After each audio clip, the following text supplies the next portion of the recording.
Okay, we'll go ahead and call our Thursday, March 7, 2024 Roanoke County School Board work session to order. Madam Clerk, would you call the roll, please? Yes, ma'am.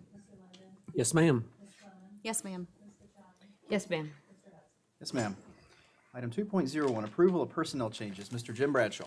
Yeah, Mr. Chairman, board members, I'd like to present to you the following for approval tonight for administrative positions.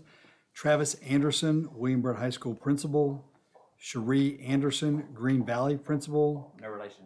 No relation. I thought about that until last. Laura Bell, Clearbrook Principal. Julie Knoll, Penn Forest Assistant Principal. And then Philip Martin, Supervisor of Social Studies.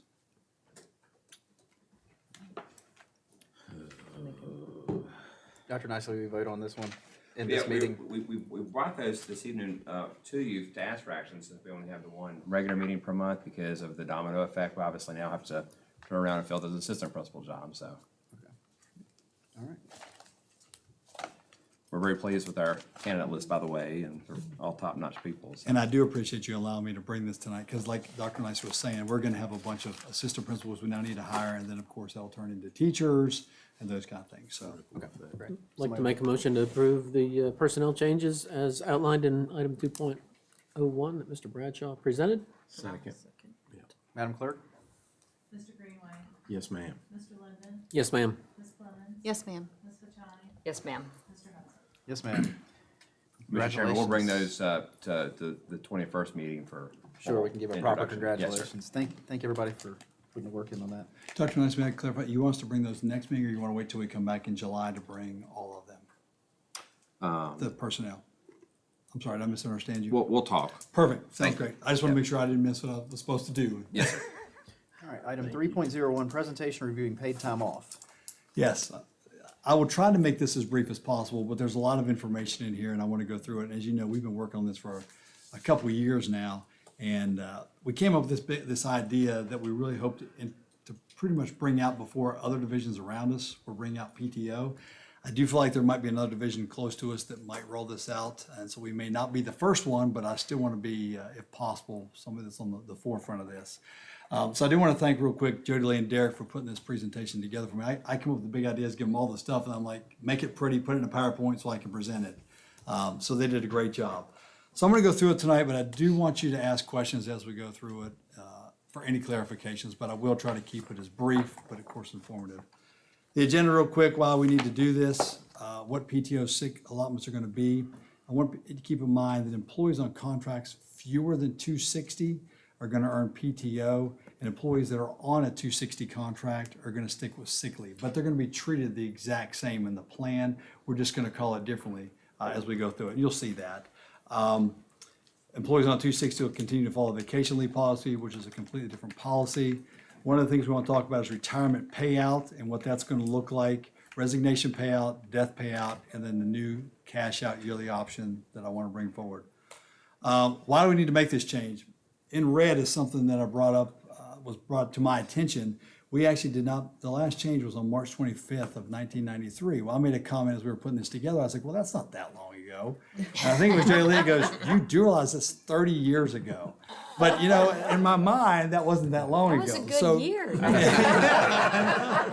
So I thought that's probably something I should highlight, because it really was a long time ago that we went to this policy where we're paying our retirees $35 a day, and you know, as they leave, and it's just, we're not keeping up with what we should have. We should have looked at this probably years ago, but we're here tonight looking at it. We want to make sure our employees are valued. We talk about that all the time. They need to feel respected. We want to thank them for the service they've been here. My main objective to this is if I can keep teachers in the classroom instead of substitutes, regardless of how great our substitutes are, if our teachers are in there, it's better instruction for the kids. So that's been my whole focus of what can we do to have better instruction to keep those teachers in the classroom, change the mindset of the teachers. Incentive days, basically we want to get them to save days instead of using them. And then also it gives our principals time to prepare, because if our employees put in absences 2 or 3 weeks ahead of time, our principals can then adjust for that. If they put it in the morning of at 7 o'clock, it's a real struggle. And I used to be a principal on those sides, and I used to be in the days where we had to actually call substitutes as the assistant principal. It's impossible to find them. And the other thing is our VRS employees, which now we have about half of them in our division, they can only earn up to 90 days is all they can carry over. So we're hitting that threshold now where they have to take them off, which means they have to miss instruction or they lose them. There isn't a carryover at all. So we've got to come up with something for them. So PTO sick leave allotments, again, I'm just basically restating what I said the first slide. 260-day contracts are still going to have sick leave where anybody who's on a 240 or lower is going to go to PTO. Okay, and again, I'll explain as we go through. This policy right here is 5.12. Currently, all of our employees on this policy that are 240 and below receive 10 sick days and 2 personal days. We're recommending 12 PTO days. Again, so they keep the same amount of time. The other thing we've done, and we've actually started implementing that this year, is that our employees get 6 of those 12 days. Actually, they get 5, because right now they get 5 plus their 2 personal days. So they get half of them on the first paycheck in August, then they get the other half in the first paycheck in December. And the reason we went to that, we brought this to you last year, is because some of our younger teachers, or even teachers that have been off all summer, they come back. We know how germs spread, and they've got to be off. But we don't want our employees to have to basically take off leave without pay. So we're front loading some of the days, and it's really seemed to work out a lot better for this year. The bottom half of this, we're basically explaining exactly when you would earn those days. So if we had an employee come in January, they shouldn't get all 12 PTO days. And for payroll purposes, payrolls over the county, this really makes it very clear. If you come in on such and such a date, this is your start date, that's how many days you get. So again, we want clarification. The same thing with our employees when they come in. We don't want them to guess how many days they're going to get. We want them to know every year. And this would obviously be just for their first year, because then after that, they would get the 12. Okay. This right here, I'm not going to read through this whole slide, but we also have part-time employees. Basically, they earn 6, and so it just breaks down the exact same thing of when they would get those allotments. And you have this, so I won't belabor the slide. All right, we also want to incentivize our teachers, and this is something brand new. Derek pulled the data for us, and Fridays and Mondays in certain months, by far, we had the most employees out. And I wanted to pull, so he pulled every day the past couple of years, and then we lumped it, and you could truly see that. So one of the things Dr. Nicey mentioned is, what are we going to do to try to make sure our employees show up on the day before Thanksgiving, or the day before Christmas, or those kind of things, or some of these Fridays? What can we do to try to encourage that? So we brainstormed and came up with this incentive plan. We actually have 2 plans I'm going to show you tonight. One's a 2-day option and one's a 1-day option. It all comes down to budget. But for a 220-day or fewer employees, so we're not talking about assistant principals or up. We're basically talking about our bus drivers, our teachers, our people, nutrition workers, IAs, people like that in our building that we really want to make sure are there on these days. That's what this incentive is for. You can earn these half-day increments, because that's how we take days. You can either earn or take days in half days, how Roanoke County does that. And on this scenario, we have 4 ways to do that. We don't want it to be an all or nothing thing, because then we might have employees that, they're just not going to do it. They missed out on the first one. Well, heck with it, I can't get anything else for the rest of the year. So the first one, if you're present every Monday and Friday in the month of September and October, we pulled, that was one of the hot 2 months that people miss. Then if you're in attendance for all those Mondays and Fridays, then you would earn an extra half PTO day. Okay. The next one is if you're present every Monday and Friday and the day before Thanksgiving, you would earn another half PTO day. With that right there helps us answer the question of, hopefully we'll encourage our teachers to not take off the day before Thanksgiving. You guys have graciously given us the Wednesday, but now this would be a Tuesday. So we don't want people to take all those days off, okay? The next one, of course, is in December, the same thing, the Monday and Friday, then the day before the Christmas holiday. Recently, the day before Christmas holiday is a Friday, so it would, basically be the same thing there. And we also know, people take off because they shop. It's a lot easier shopping on a Friday than it is on a Saturday around the holiday season. So again, so we put that in there. And then, of course, we know spring fever hits. If you're out there today, you can see it today. But if you're present every Monday and Friday in the month of April and May, you would get another half day. So you could get either one, you could get all 4, or we have teachers that wouldn't earn anything. Or I say teachers, but employees that wouldn't earn anything. But this is that incentive. So this is for 2 extra PTO days. Right now, and Derek pulled the data for us for the past 2 years, these are the number of employees, at about 1,600 employees, that would have earned those extra incentives. 171 teachers last year would not have earned any of those 4 opportunities. 509 would have earned one of those.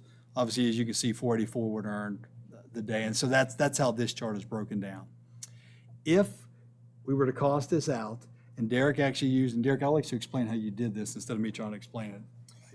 So I took all of the employees and their daily rates. So in the cash out option that's going to come up on later slides, we talk about cashing these days out at the end of the year at 20% of their daily rate. And so I took each of these people individually. If they earned a half a day, I did a half of a 20%, half of the 20% of their daily rate, took half of that because they would cash them out at half a day, 1 day, so forth and so on. And so this would be the cost if these people save these days and cash them out at the end of the year is what it would cost us financially. So it would be right about $80,000 to $85,000. And we actually use real numbers with real teachers. So those 171, we have a name behind them and exactly their daily rate. So this is a true number for y'all. On the second one, it basically they can earn 1 day extra a year. So we broke it into two, again, half days. So of course it lumps bigger things together. So for instance, the very first one, the Monday and Friday and the day before Thanksgiving, and then the Monday and Friday in December and the day before the holiday. If you're there present for those, then you would earn a half PTO day. And then again, spring is the obvious one. Every Monday and Friday is our big days right now that we have a lot of subs in the buildings. So if you're there, that stayed the same, you would earn a half a day there. So here in this scenario, teachers can earn, or again, I keep saying teachers, 220 and below contracts could earn up to an extra PTO day. And this is how that breaks down for the past couple of years and what the cost would be. So the reason we gave two options is A, we don't have to do anything, but if we really wanted to do something to try to encourage our employees, and what my goal would be to move 10% of that top group to the next level. So if you go back 2 slides, there'd been 10% of that zero down to earn a half a day. 10% of those earn a half to 1 day. I mean, I think that's how we can measure if this is successful or not, because if we can encourage these teachers to earn these days, then maybe they're not taking them off for the, missing class. So again, that's the cost. And again, these are the real numbers of those 697, 645, so forth, of what it would cost us, okay? Any questions on that so far? Retirement payout, this is a big one. And again, PTO, sick are treated the same, but just think of it, that's what this is, okay? That's all this slide's saying. We're not changing anything there. When an employee leaves Roanoke County Schools after 5 consecutive years, now this is our actual policy right now. Currently, they can cash out up all the days that they have left as sick time. So we have one employee that has 437 days. Okay, under my new proposal, we're going to cap it at 250. And the reason we're capping it is because that helps us budget. But we're going to cap it at 250 so we know what that looks like. But we're going to give our employees 25% of their daily rate with a minimum of $50 per day. So a bus aide isn't going to make the same as a teacher who's been with us 30 years. So obviously that daily rate would be different, but still moving to $50 a day. Right now our minimum, or right now we pay $35. So even our bus aide is going to benefit from this program, okay? And then they have to request this PTO sick payout just like they normally would. But I want to give you a quick example. If we implement it this year, that one employee that I talked about that has 437 days, and I calculated out, if we tell them you can stay on the old plan or you can convert to this plan, if they'd cash that at $35 a day, they would make roughly $15,200. If they go to this new plan and cash it out, they'd make $25,000. So anybody that says we're hurting people by capping it at 250, this one individual employee who would be the worst case scenario, best case, whatever you want to talk about, is going to actually make $10,000 more by going to this new plan. And that's if they have 437 sick days already banked with us. Our average employee, you're going to see later, doesn't have anywhere near that. Okay? And that's an excellent point. Yeah. So when I went through this with my sister, she wanted me to hear, because she's, within a couple of years, and I was kind of shocked. And I'm glad to see that we're addressing that. I want people that are listening to understand this as well. Right now, that's, I guess all the board members get that we have a lot of folks that are leaving that, if they're in their last year, rather than take $35 a day, they lay out during those last year or two, right? And in a lot of, I've heard We're seeing teachers it tell right me now, this. Mr. Greenway. You're exactly right. Yeah, You talk to and principals, so they're saying it. Yeah. Raising that pay for those days that they get back, while it's obviously got to work within our budgetary restraints, Correct. this is at least a move in the right direction.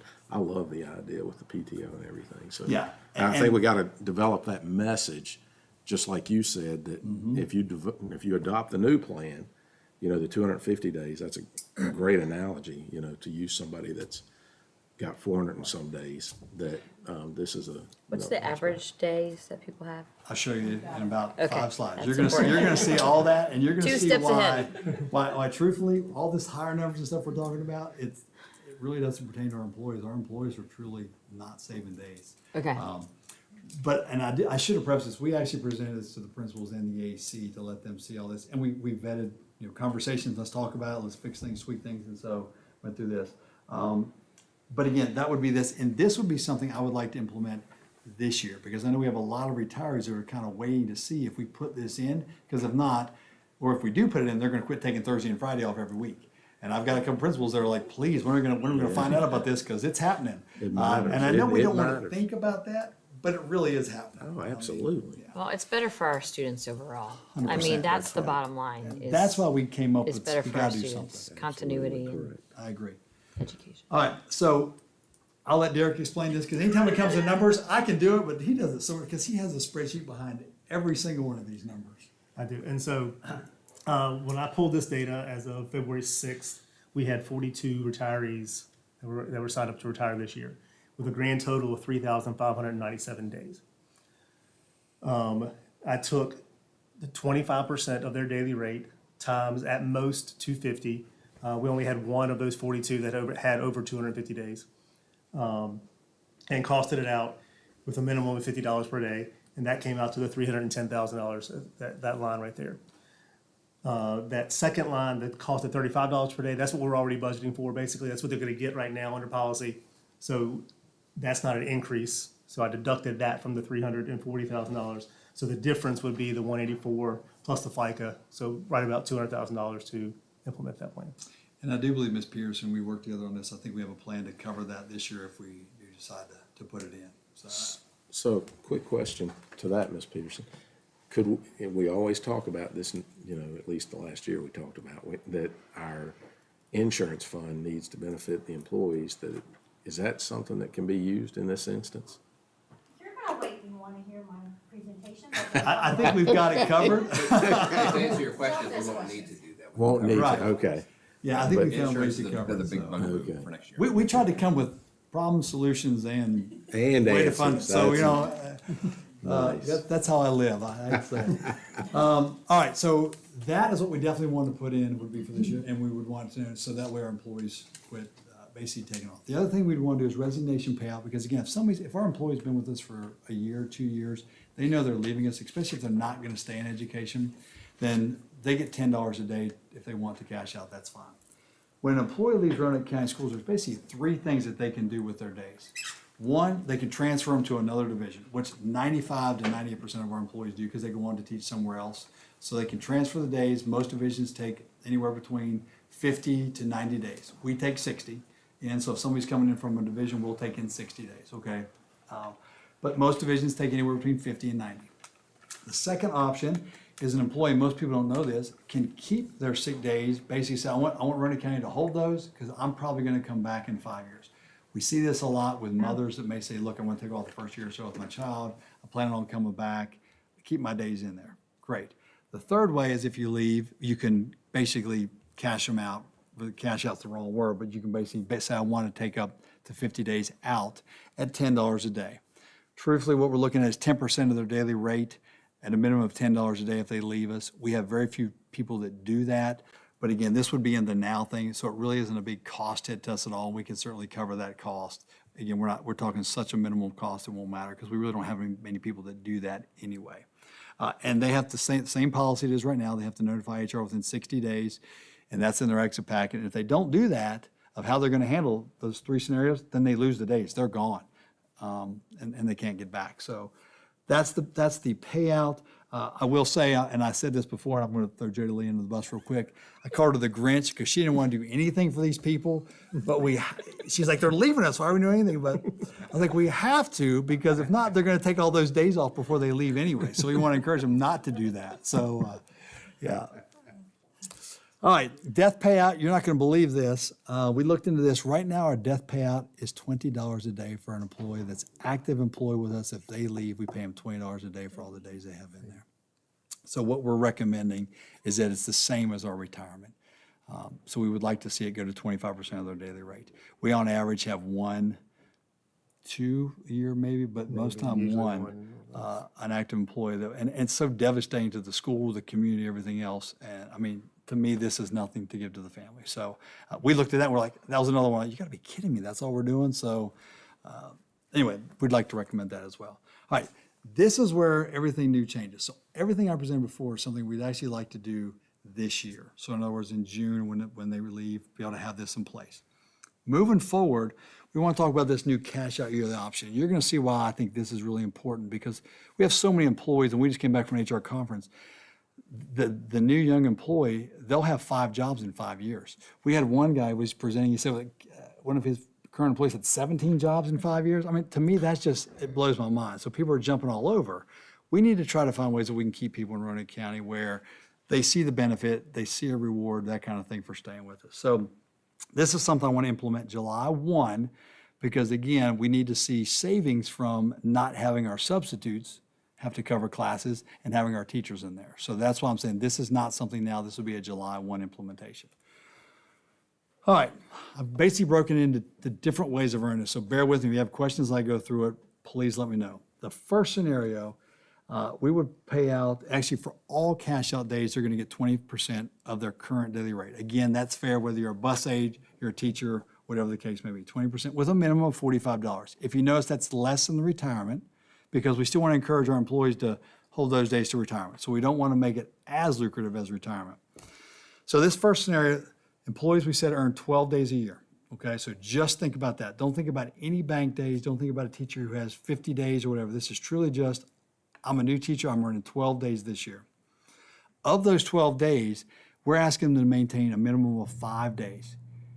If they keep 5 days, anything over 5, basically up to 10, they can cash out. And we'll show you how that works at the 20% of their daily rate, okay?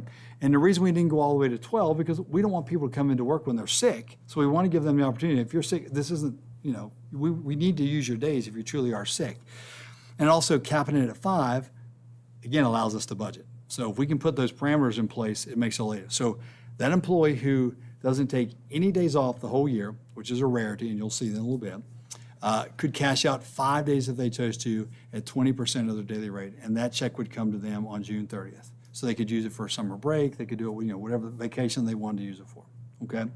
Let's say a teacher takes off 5 days of the 12, they've got basically 7 less, they could truly cash out 2 if they wanted to, or they just hold all 7 of them and it rolls over. We want to encourage them to roll over. All right, so does everybody understand that? That's just this 12 years, and you're gonna see why, or this 12 for that year, you're gonna see why that's important coming up here in a minute.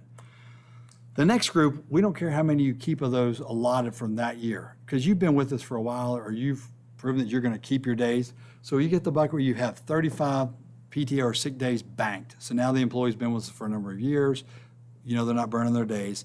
We're allowing them to cash out 10 days per year if they want to, okay? So again, that would be at 20% of their rate.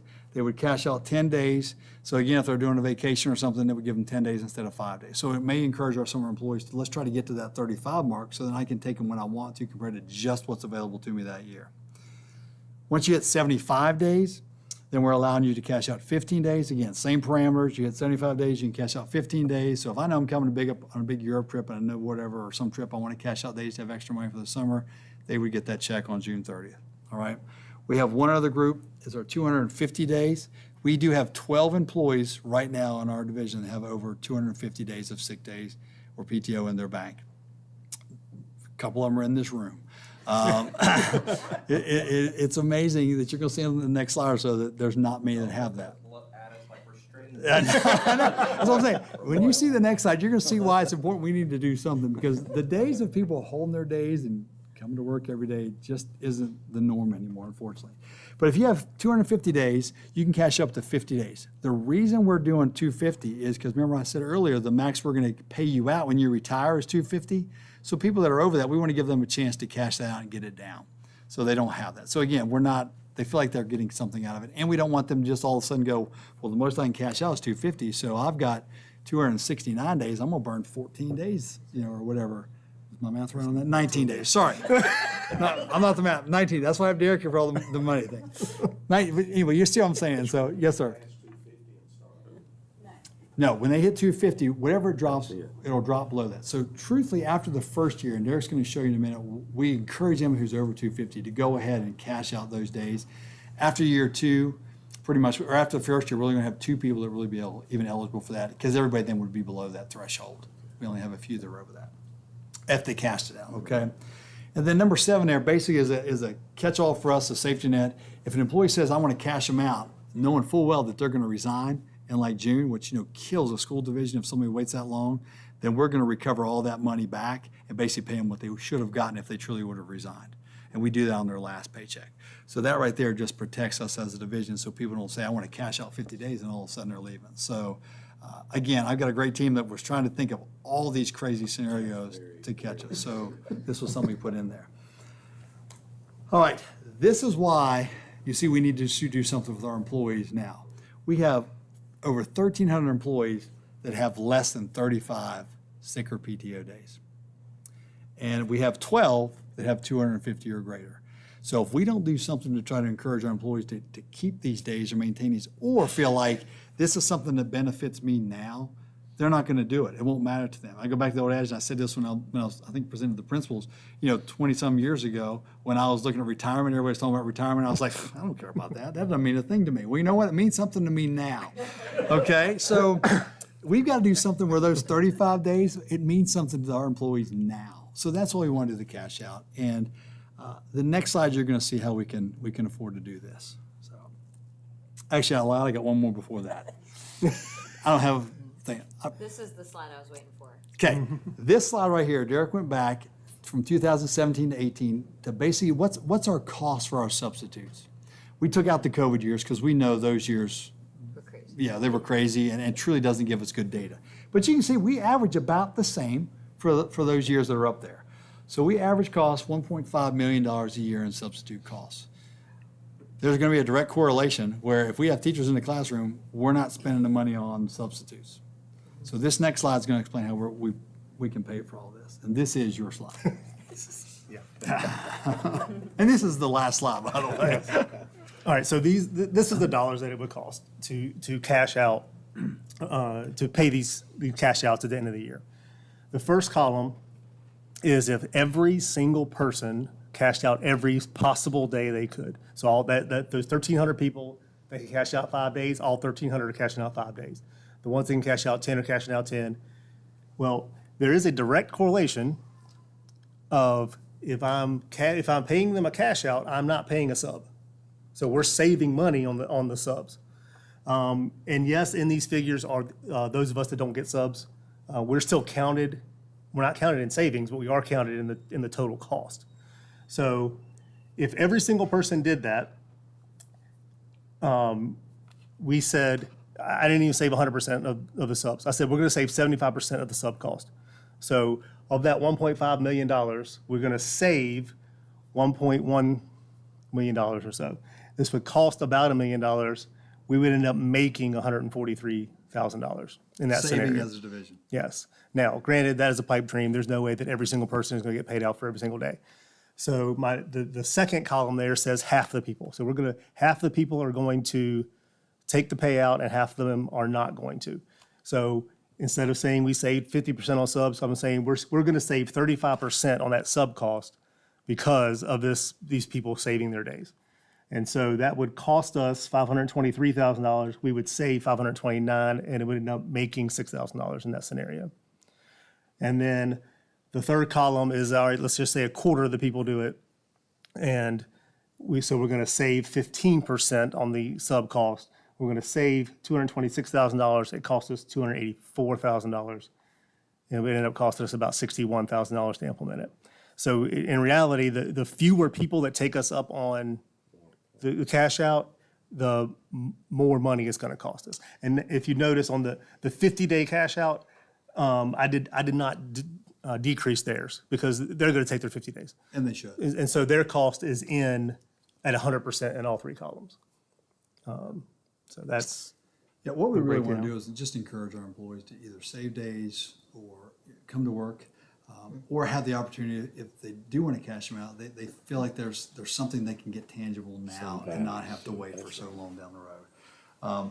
And again, we're trying to do worst case scenarios because I'd rather overestimate than underestimate. And that's why we kept using like 75% of the sub rate instead of 100, those kind of things. And Jim, if I can interrupt you, is that because not every single person who calls out sick Uses a sub, uses needs a a sub. sub? So Correct. And we your took out- number, you came with 75%. Right, and we truly only use sick leave. So we took out like professional development leave, things like that, vacation leave, all that kind of stuff was not in these figures. Because again, we were trying to compare apples to apples and not skew the numbers in any way.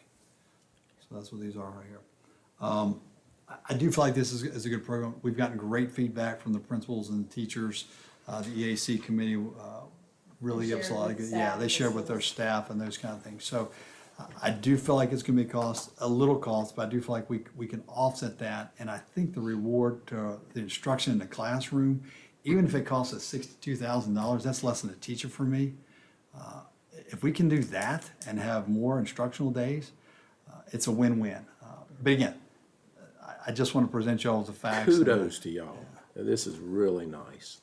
I mean, you know, it's Thank you. really a start to looking at those, at $35. It's still not we get all that, but this is really a nice job of y'all giving us a scenario that benefits the employees, keeps the instruction, keeping our teachers in instruction, and this is to me, it's a great plan. And we also know teachers, Mr. Greenway, that leave us the last couple of years to go to make money somewhere in Northern Virginia. Well, if I can encourage them to stay and they get a bigger cash out at the end, well, now we're getting the benefit of that experienced teacher in the classroom for maybe another year or two. Absolutely. Instead of having them go somewhere. So we're not gonna be able to compete with the Loudoun counties and get Prince it, Williams and all that we just can't. No, I get it. But can we make it where Roanoke County is a place that our people feel valued? And I think this is a step in the right direction. I mean, we can always do more, and as soon as we put this in, somebody's gonna want something else. Oh, sure. And I get that, but I do feel like it's a step in the This right is direction. absolutely a step in the right direction, and y'all deserve all the credit. It's a wonderful presentation. Thank you. Yeah, thank y'all. Thank you. Yeah, obviously, a lot of hard work went into that, and the numbers are good. There are long-term ramifications. I mean, we see the numbers, how it's gonna affect us this year. What about Well, long term, we 2025, 2026? We feel like the retirees will actually come down because people, well, first of all, we have our higher employees that can only carry 90 days max anyway. So we got to have them where they can cash those out, but again, they're going to cash them out 20%. So instead of losing the day, they're going to at least get that. But in a couple of years, we're not going to have the employee that has 250 days. So really 75 is going to be our threshold because it's just going to get below that. We just don't have the number of employees that are on that hybrid 1 plan or 2 plan that can carry the number of days that they can carry right now. So I expect that's going to go down. I also expect that our cash out rate is going to stay pretty consistent because, again, we've broken it into different buckets so we can kind of control the cost, if you will, of how many days you can do. So like if we just said it was unlimited, we have no idea. Somebody that might have 100 days might say, well, I want to cash them all out. Well, that could really hurt us as far as a budget planning purpose. This way, we've got constraints on it where we can kind of manage and manipulate. And again, I want to look at this in a year or so to see, did we move the needle 10% at all? Did it happen? And if it didn't, okay, well, do we need to look at doing more? Or should we not do this at all anymore? But I just feel, I think it's going to, I really do. And the feedback we've got from the AC, and when they were talking to the teachers in the buildings, they feel like this would be something that would be beneficial. And the principals really, really like it because they're hoping it's going to keep from a spring Friday, maybe, hey, if I might earn an extra half a day because I'm going to work this Friday, so. Mr. Chairman, one more thing, just to play off what you just said. Is there some way we could include an inflation factor in? I don't even know if inflation factor is the right word here, but it took you 30 years to get us to this point, right? That we don't take 30 years to do this again? Well, I mean, like, can we've we done move that. the needle $4 or $5? We've done that a little bit if you think about it, because every year you increase the pay plan and the daily rate, we kept a percentage. So 25% of today's daily rate is going to be smaller than what 25% of tomorrow's daily rate is going to be. So we thought about that already too, to try to make sure we're keeping up. Now, there may be a time in 4 or 5 years when we need to say, okay, instead of 25%, we know we've increased the daily rate of everybody, but maybe now we need to go to 27%. Well, By but I'm doing talking a about that percentage, we do it. $50 is gonna stay, right? It is right now, So yes. that's what I'm talking That- about. that So I'm correct. saying, on that $50 rate, next year, could it go to 51? Next year, could it go to 53? What, I don't know. And I'm not trying to, but. Sure. To try and keep these teachers in the classroom on those, latter years when they're starting to retire. I just think we need to do something not to think about this in You 30 might get years. like, I'm just thinking out loud, but maybe if you tied, because you gave the example of a bus aide, Mm-hmm. like whatever maybe the position that has the lowest salary, maybe if you somehow tied it to that becomes your Whatever, baseline. yes, just some mechanism. We could certainly look at that. And again, this could be an ebb and flow policy. So if we look at it this year and put it in, it's working next year. I do want to revisit it, and we're going to revisit it as we go through the whole year to see, okay, first, you got that first, if we put 2 extra days in there, how many of our teachers actually, or employees actually took advantage of that? Sure. And if they're not, well, then are we not getting the message out to them? Are we missing, do we need to change that? But I do feel like that's something we can certainly revisit, because we don't want to go 30 years. Even though I'm not going to be in 30 years, Well, and I may not be here next year, but if I am, Right. I But it hope I'll ask certainly this could be question. something. So I hope that we, just revisit that to, so, because 30 years, you're right, 30 years is, it's shocking. 1993 was. it was eye-opening. And Was it $35? we went to 30 years $35 ago? in 1993. And now see that, and again, I know. But you how would know- we have known? You No, know what no, I I mean? get it. Yeah, We yeah. can't solve that 30-year gap. Yeah. But we need to have some mechanism that doesn't happen. This is a great option. But that did Definitely. all, like I said, we were thinking about that inflation, and how can we still make it at least a viable plan? That's why I went to a percentage instead of a flat dollar rate for the, the overall type thing. We did keep the minimum because we do have employees that are under that. We want to make sure it's, something that they feel like is valuable to them. Right. I think it's a good thing. I mean, Roanoke County already does this for their employees across town, so I think it's great. And I take advantage of it every year. It's nice. I mean, you can get it right before Christmas time. One thing I would like for you to look at is Roanoke County also matches Empower up to $25 a paycheck for their employees. It's not a lot, but it's something. Something maybe Dr. Nicely, we should look into seeing what the cost of that would be and put a nice spreadsheet together like that. Something we could do for our employees, because I know we already use Empower. We just don't contribute anything from our budget. So it may benefit some of the younger folks as well that don't realize how important retirement right. is, like you and I do. Good So point. That's right. I appreciate all that hard work. Thank you. Thank you. Thank you. Item 3.02, request to surplus band uniforms. Mr. Rick Elliott.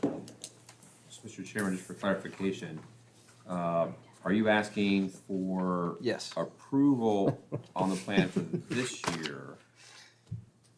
to- Yes, sir, I am. To go into actually. effect? Only the first piece, the retired, that piece, I'd like to have that possibly be approved sooner than later. But again, I think we need to look at when Susan presents the entire budget, make sure we can fit it in there, those kind of things. But I do feel like that would be important, because the sooner we can let our employees know, sorry, Chuck, I'm not in front of the microphone. The sooner we can let them know, I think the better we'll be. So thank you, So Dr. Nicely. just the piece on the retirement payout for this year, can we bring it back on March 21st for some sort of action, either as an action item or consent, whatever y'all prefer? I think everybody's pretty. Yeah, Say that's aye. good for me. I can do Consent's action fine. item. Consent. Consent's fine.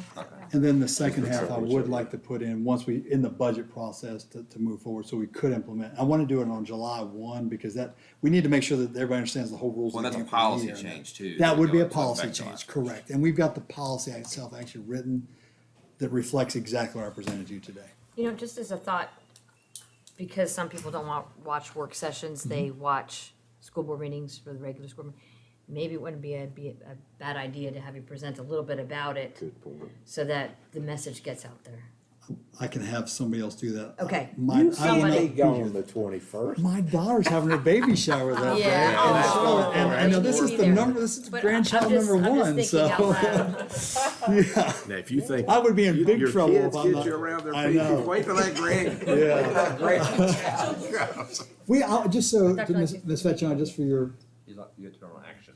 Yeah, If that's what yeah. you- we have presented to the EAC, and they can pass that on too, but we'll do whatever you feel, and maybe it doesn't need to be as long. I think just 3 minutes on it would be great. It could just be, yeah, it doesn't and have then to you be could long. say refer to whatever work Okay. session. Dr. It McClung just- said she'd help me with that. Okay, thank you. Thank you. Thank you. Well, we're not gonna have you miss a baby. No, no, I would be in trouble. Yeah, you would. maybe a baby, not a grandbaby. That's right. It was my own child. I'm not that busy. That's what my kids say, you let me by with that, Thank why are you you. letting them by with it? All right, now we're on to Mr. Elliott?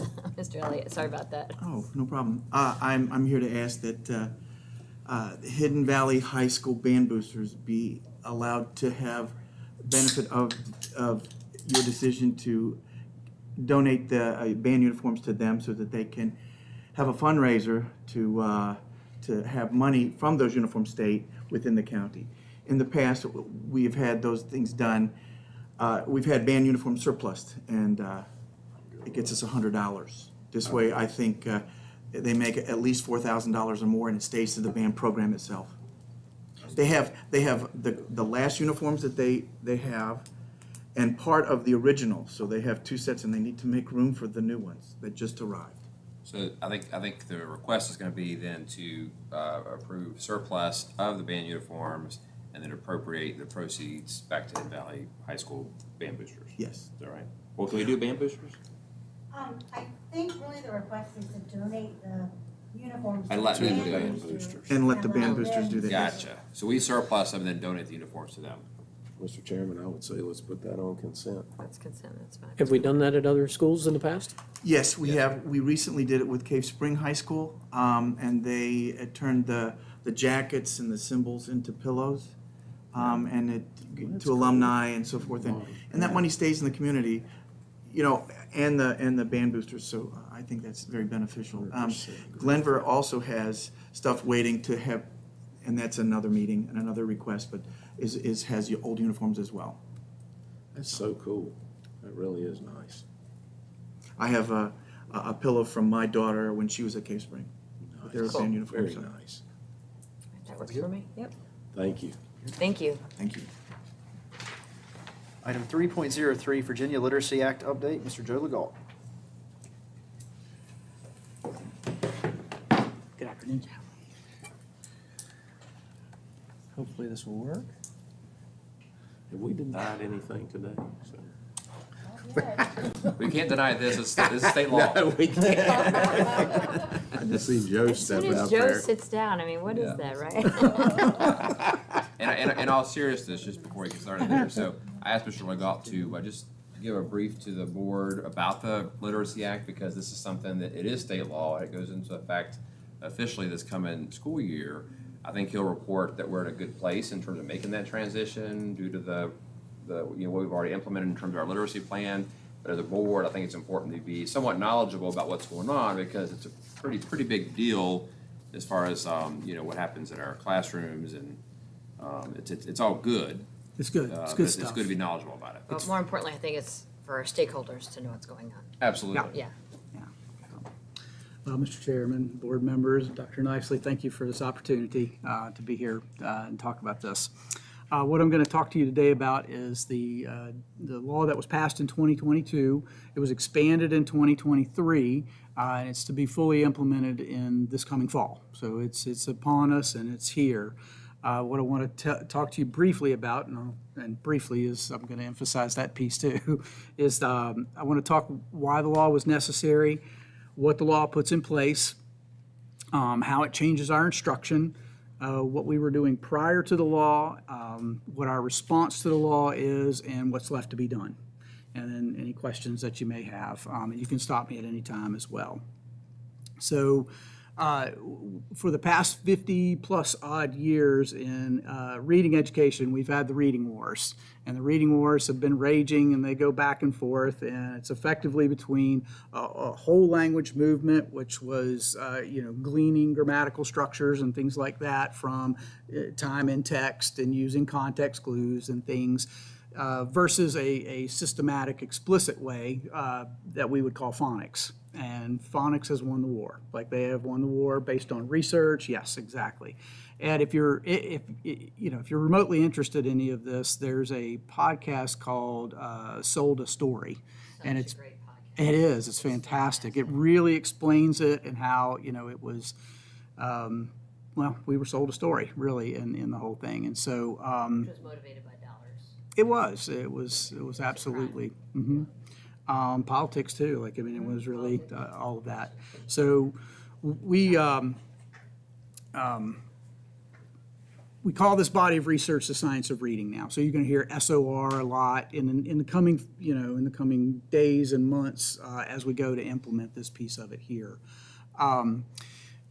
These bullet points on the next few slides I ripped right off of the VDOE website. So these are, just kind of their Cliff's Notes version of what the law is and what it does for us. And you have this, I'm not going to read these directly, but the first piece of it is it started as a K-5 law. They expanded it to K-8. That was the 2023 expansion there. It just says that we are going to use science of reading based intervention pieces and core instructional pieces, training and other things. But one of the big pieces in this here is that we have to look at kids who are in between. So they are below a certain level in reading, but they're not identified as SPED and they're not ELL. They're the kids that are just behind. They're not catching up for whatever reason. And we write a plan based on data that we get from assessment on those students to bring them up to speed. The state is responsible for this piece of it. They've already started building out a lot of really good stuff for families to be able to go and support so that we can be partners with the families in this literacy instruction. And that is on their side of things. This is the evidence-based literacy curriculum where we have to use assessments that are science of reading based. We have to use assessments that the state has approved. They're working through, furiously to try to get a lot of this stuff approved and get things in place for us. And they're in as big a pinch of time as we are, given that it's got to be implemented in the fall. The other piece of it too is that it's affecting colleges. Colleges are having to change the way that they are teaching pre-service teachers, and they have to instruct them on how to do the phonics properly. And so that's across the state. It's really, and so all the stakeholders have a piece of this. It's going to change the way that we use our reading specialists. And we have made some of this shift already, and I'll explain that in a few minutes.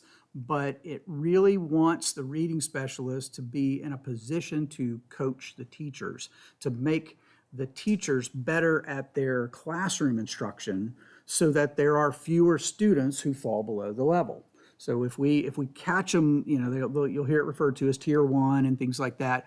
But if you catch them in that process, if you do small remediations along the way and you keep them tuned up, you rotate them through stations with some of the other resources that we have already, then you don't have as many students falling below. You're not going to have as many students identified as below those thresholds. We have to develop a literacy plan that's submitted and approved by the state that ensures the use of all of this stuff, that we've got a plan to implement that. And so let's see. Yep. And that we have to do professional development and training. Of course, we had a big PD presentation for you guys before, and so we're going to be well equipped for that. All right, so practically speaking, how does this change what we do? One of the interesting things that almost every presentation that the state has done with folks in my position around the state, even some, Dr. Nicely went with us to Salem High School with a bunch of other superintendents to hear these same things. They say all means all. So all means all. Every student has to get this kind of instruction. We don't get to pick and choose, and we have got to put the kids through it. And so they're putting things in place to help us with that, to help us train teachers and get them in place. It is also going to be very specific about what we can and can't use in that instruction as far as the materials and the resources that we have. Again, I said before that it changes the reading specialist role to more of a coaching role there. And struggling readers, they're going to get a very well-developed reading plan so that we can monitor data, do progress monitoring, and get them up to speed and catch them up. And I'll talk a little bit later when I talk about what we've done already to show you how well that's working. This is what we were doing prior to the law. We rewrote our literacy plan about 7 or 8 years ago in a shift away from the whole language. We were already moving toward that phonics-based approach, the explicit and systematic approach. We knew it was going to take some time, so we trained teachers one grade level at a time, and every year we added grade levels and moved it all the way up. And our plan from the very beginning was all the way to 8th grade. So we were already looking at how are we going to get all the way up to middle school to support those students in reading all the way up there. We gave our reading specialist a coaching role already and said, you're going to be 50-50. You've got to coach 50% of your time. They give us coaching logs that are developed in consultation with the principals, and that gets sent to Mrs. Hogan and myself every month. So we get to kind of see how that's going. And so we're already doing a lot of those sorts of things. We brought reading specialists into the middle schools, and I want to thank you for that. That was very forward thinking, and it has really, really made a difference for the middle schools to be able to do that.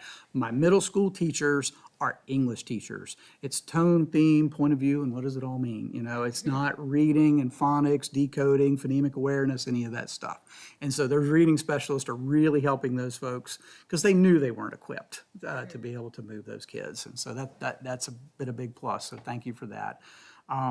In our last adoption that we went through right about the COVID time, we were already adopting things that were science of reading based. So we did not adopt anything that was whole language based at that point. And that's when we got rid of our basal readers and we moved to, decodables and some shorter text and things like that. And that's a big shift for teachers, and we were trying to bring them along in a way that helped them be comfortable with it. Our response to the law, what we did as soon as that law was starting to be talked about, and we started seeing drafts of it, I started reading it very carefully to see, what it is and how it's going to be. Approached leadership, and they allowed me to start implementing some things ahead of time. So we took a look at our literacy plan. We looked at our training. We created modules that allowed them to understand the science of reading and do it, on demand with that sort of thing. And 2 years ago, in the fall of 22, we started writing those individual reading plans before it was even part of the law. Like, we wanted to practice that. One of the reasons we want to practice it is because in the fall, when we write those plans, parents have to be invited to sit with us when we write those plans. It's not at the level of an IEP where the parent has to be there. They can choose not to, but they get invited to the table. And we wanted to make sure we were doing it right. Like, we wanted to have enough practice to make sure that we knew what we were talking about and that we were serving the kids in the way that they needed to be served in that. So we rolled that up last fall into the middle schools. So they're doing that and practicing that in the middle schools. So I feel very good about where we'll be when we have to start bringing our parents in for those sorts of things. We've conducted training in person with the principals, the assistant principals, so that building level leadership really understands kind of what it is we need to do and how we make the shift that we need to make. And timely updates, of course. So what we have left to do, we built out our own phonics scope and sequence prior to even having the law. We started working on that and we tweaked it. We were able to submit that to the state, and that has been approved. So we have an approved phonics scope and sequence that really has been implemented broadly across the elementary schools. And I think in conjunction with the fact that we kept our K1 and 2 folks in during COVID, when you heard about the slide in the reading scores for Virginia around the PALS assessment, the Phonological Awareness Literacy Screening assessment, where the state dropped 19 or 20 points from the fall of 2019 to the fall of 2021, we went down 1 point. Our kids nailed that assessment. The stuff sticks. That systematic approach to phonics is skill-based, and it sticks. If they understand that, then they can pick right up where they need to be. So that was important. One thing we didn't have, though, is we didn't adopt a core, which is formally called a basal reader, but a core program And so we're going to have to do that. We're working on that process right now. We've got to adopt one that's on the state-approved list. All of the rest of our interventions, all of the rest of our supplemental stuff is all on the approved list. Everything that we bought during our previous adoption, because we were viewing it through the lens of the science of reading, we're in good shape there. So we've got to do that. We have to submit our division literacy plan to the state, but our plan meets all the parameters. We just have to put it in their form and submit it. Should be fine there. And the last thing is, we've trained our reading specialists. They've gone through Orton Gillingham training, they've gone through letters training, and now they're doing the state VLP training, Virginia Literacy Partnership training. So they are fully trained, but the state's requiring teachers to be fully trained too. We just haven't gotten from the state exactly what that training is supposed to be. So we have to put a plan in as soon as we know what those parameters are. So that's what's left to do on for us for this Literacy Act to implement. So Joe, can I ask you a question regarding that? So when does the state tell you that they're gonna release their list of core? Well, Programs. we've gotten one list. So Okay. we have a list, and we've sent requests to vendors for samples, Okay. and we've built out So our you've got the rubric to list start in that there. process there for the core. They haven't released everything yet because they're still looking at stuff. They're under, like I said, they're under just as much gun as we are as far as, by the time you put committees together and you vet things and you look and you do 30 days of public, viewing and then public comment and things like that, it takes time to do that. So they're scrambling, but they're not holding it back until it's all ready. They're letting Rolling it it out out. as it Okay. comes. So, Thank you. any other questions? I can't help but adding this one piece, knowing that we've got this figured out. But just is really kudos to you all in working with Ms. Peterson to figure this out. So, we get state money to adopt textbooks and so forth on a cycle. This is off cycle, which means that we've got to find the money to actually not just adopt those core materials, but also purchase them. And they've had to do some creative reshuffling of things to figure that out. I think we're in a good place, but I just want to express appreciation for all the work that it goes into actually doing this when those things don't align. Yeah, we don't want to get, the cycle used to be 7 years. You adopt for 7 years and you come and make your presentation and then you have your materials for 7 years. We just did it in 2020. So we're mid-cycle here. So we bought 7 years worth of stuff and now we're gonna have to buy some more stuff. But it's also math's year, right? So I don't want to be in lockstep with math because we can't buy math and reading every time the 7-year thing hits. So we're going to do a 3-year adoption for less money. We're going to find creative ways to fund that out of what we already have, and then that way I'm back on cycle for the next one. And that was worked out. We worked that cycle out before we even knew this. And Mrs. Peterson was great about helping us look way in the future on it so that we're not surprised by the cost of all of this. So We thank you. I do have a couple of questions. yeah. I think you answered most of them. I wondered if you could speak to the reading specialist role a little bit more, what that looks like in terms of how much coaching they're doing, how are they doing the coaching, and will they still be spending time with students individually that are falling behind? And then I also kind of wondered a little bit about the training for teachers, since this is such a shift. I mean, parents have been asking for this, and so I'm so glad that we're doing this, but I just kind of wondered what that looks like, because it is such a shift, and what teachers are going to get in terms of training. Great questions. The analogy I've been using is a medical analogy. If you think of a specialist, an ear, nose, and throat doctor versus a general practitioner, you have the classroom teacher is your general practitioner, and everything is going fine. They have a student that they can't really figure out exactly what's going on. There's some indicators that there's an issue. They call in the specialist, and the specialist can do further diagnostics. The specialist can do the treatment, or the specialist can send them back with a prescription of what needs to happen. And so they're functioning in that role. And that takes the time off the classroom teacher for the lengthy testing that you might want to go through to find out what the student's deficits are. And once they know what the issue is, or think, we have a plan for the issue, depending on what the intervention might be, it might be the reading specialist that delivers that intervention. If that's something that's that specific and needs that kind of level of expertise. It could just be something that just needs a tune-up that the classroom teacher can do in rotations in that remedial or intervention time. Or some other, a Title I teacher or someone, depending on what the personnel is in the various school. And so the role is a little bit fluid, but it's primarily with the coaching, but there will be some of that intervention time, and there will be times when they have to work with the student because they're the right person to help that student move. So does that answer that piece of the question about so for the teacher training, when we started changing this literacy plan and shifting away from the whole language model, where you would introduce the story on Monday, you'd get your spelling list, and then there would be a test on Friday, and it was just every kid got the same treatment all the way through.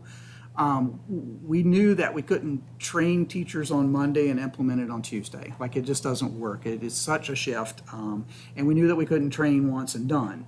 So every year since we've made that shift, I've been doing professional development right at the end of the school year for anyone that wants to volunteer to come in and do it. We pay them a stipend. We've been renting rooms at the Salem Civic Center because last year I had 195 teachers show up for it, K-3, and that's a lot of our K-3 teachers, to come and learn how to do these things. And so it's been focused on that shift to science of reading. Not every teacher comes, though. And so we built out, it's about 6 hours of online modules that go over the very specific phonics pieces, from, all of those specific terms. And they can do that on demand. So if a principal wants to do it during faculty meeting, they can all watch that video. Comes with materials that support it. Teachers can do it on their own, and we give them professional development points for that sort of thing. But up until the law, it wasn't mandatory. It's hard to make that mandatory. Well, all means all. So that's what the shift is and the change. We're waiting to see what the state is going to.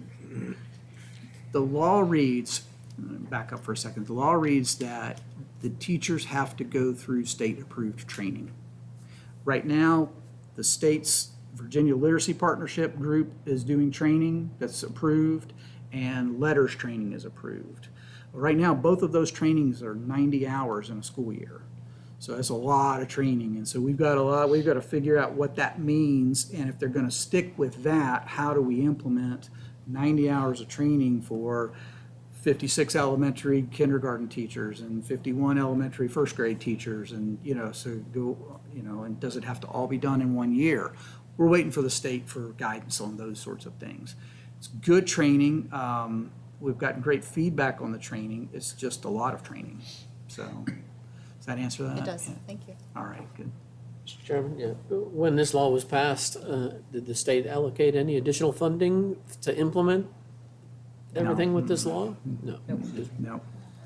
Now, Here's what you need to do, and you need to figure out how to pay for it. subsequently in the all-in money, we have received a percentage of the all-in money was for implementation of VLA.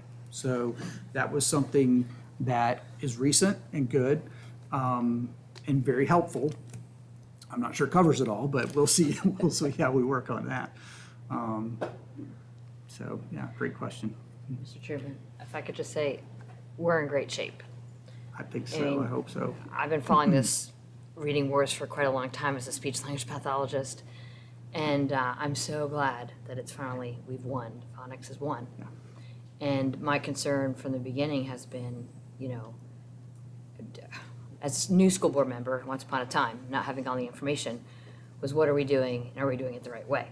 And so I've talked to Mr. Legault numerous times over the phone, and just kind of getting the background and understanding a little bit more about it. But I would encourage everybody to go and listen to the podcast, Sold a Story. It's probably about 4 or 5 part series, maybe. Yeah. Mm-hmm. But it's great because it outlines exactly why we should be using phonics and not guesswork when it comes to reading. But I'm truly confident and grateful for all the time that we've talked over the phone And I know that we're doing everything that we need to do. So I just want to assure people, like, this is a big deal. Roanoke County was way ahead of the curve. And our PAL scores are a testament to that. So thank you for your department, everything you guys are doing. And I'm so glad that those reading specialists are at the middle school because they were well needed. Yes, yes, and thank you very much for that. So I appreciate it. Thank you for the kind words. One of those reading specialists, was that ESSER funds that we used to put, is that? That was the initial. Are we gonna be able to continue? I hope so. They were ESSER funded for 24, they're in the all-in plan for 25, and then 26, we're gonna have to build some of them back in. Okay. Thank you for everything you're doing. Thank you. All right, appreciate it. Thank you, Mr. Galt. 3.04, review of proposed grading administrative regulation, Mr. Ben Williams. Cheryl, too. And warm seat. I appreciate it. I think we'll call in every member of Roanoke County this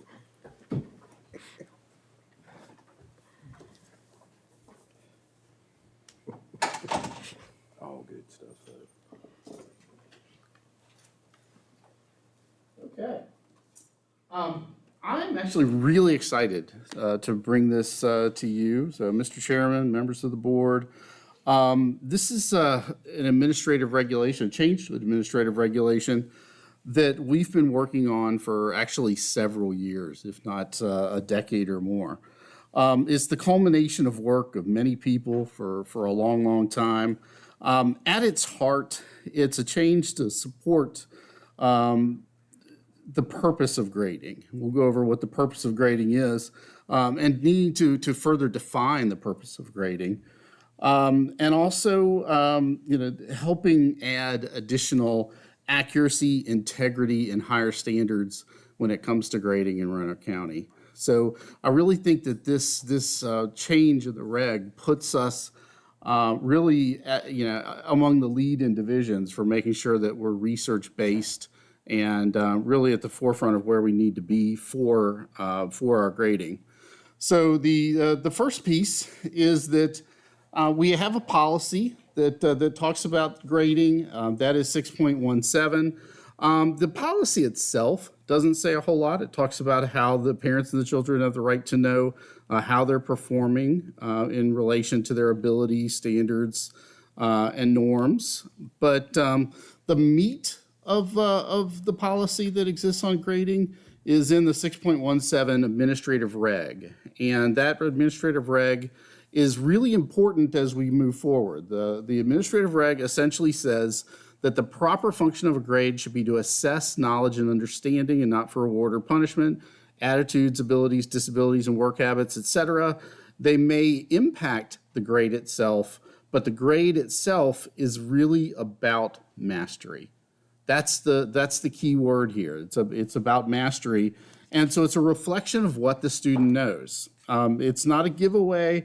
It's not a situation where we're grading other things. So when we talk about grading, before we have, if we don't have this, and this isn't defined and delineated for teachers, grading means different things to different people. It could be, are we assessing punctuality? Are we assessing, the teacher pleasing of our kids? The ability to follow directions. There's a lot of things that go into grades that aren't necessarily related to whether a student understands the content. But our actual administrative reg, our purpose for grading is about, do you understand the content? Did you learn what we needed you to learn? Did you learn those standards that Virginia set out for us? And so that's really at its heart what grading is supposed to be all about. And so for the last few years, we've done a lot of professional development. I've been doing professional development with new teachers every year for about 10 years on grading. But what would happen is we'd tell them best practice. They'd get into into the schools, and they'd end up working in conjunction with other teachers that essentially were doing things the same way they'd always been done. And we really weren't moving the needle as much as we would have liked in terms of grading. The CIA committee came together to study this for about a year. We brought in some big national names on grading and looked at a lot of research on grading. The CIA is our Curriculum Instruction and Assessment Committee. That's the committee with the best title in Roanoke County, and yeah, I'm pleased to be a part of that. We need T-shirts, though. It developed a grading best practice document. We distributed that best practice document to all teachers a couple years ago. Then we focused on on grading for the course of the 22-23 school year. We called that our year of awareness. We wanted teachers to really, spool up on the research around grading, the why around what we're supposed to be doing in grading, and give them a year to just learn that and experiment. And this year was more of a pilot year where we outlined our expectations, some of the changes that we're hoping to make in this administrative reg, and we said, let's try this out. Let's field test this. And so we're in the middle of essentially piloting that right now. So as we transition from pilot to practice, we've done a lot of gathering feedback. This year, we've brought lots of teachers together to bring feedback from each of the schools. We've talked to administrators about this in depth. We've done surveys for the teachers. A lot of those surveys were also subject-specific surveys, so we realized we have to take into account all the different courses that are out there, because grading in a math course is going to be very different than grading in an art course or music or something along those lines. And so that is something that we need to take into account. And in the end, we were able to have lots of recommendations, but we wanted to move forward in areas in which we had consensus. That's sort of the big piece, where the work groups all sort of agreed that these were the areas that we needed to address for division level consistency. And that consistency is the important word, because yesterday in Roanoke County, before this this AR, you could have two teachers teaching the exact same subject in the same school who have totally different grading practices, and we call that the teacher lottery.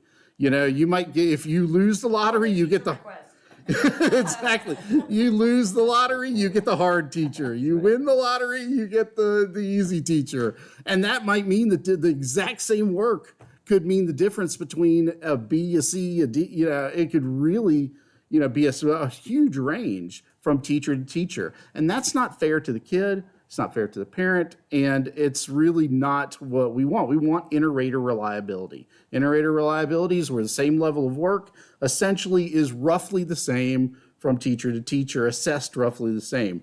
And teachers need to work together to make that happen, and that's something that we've really been trying to foster.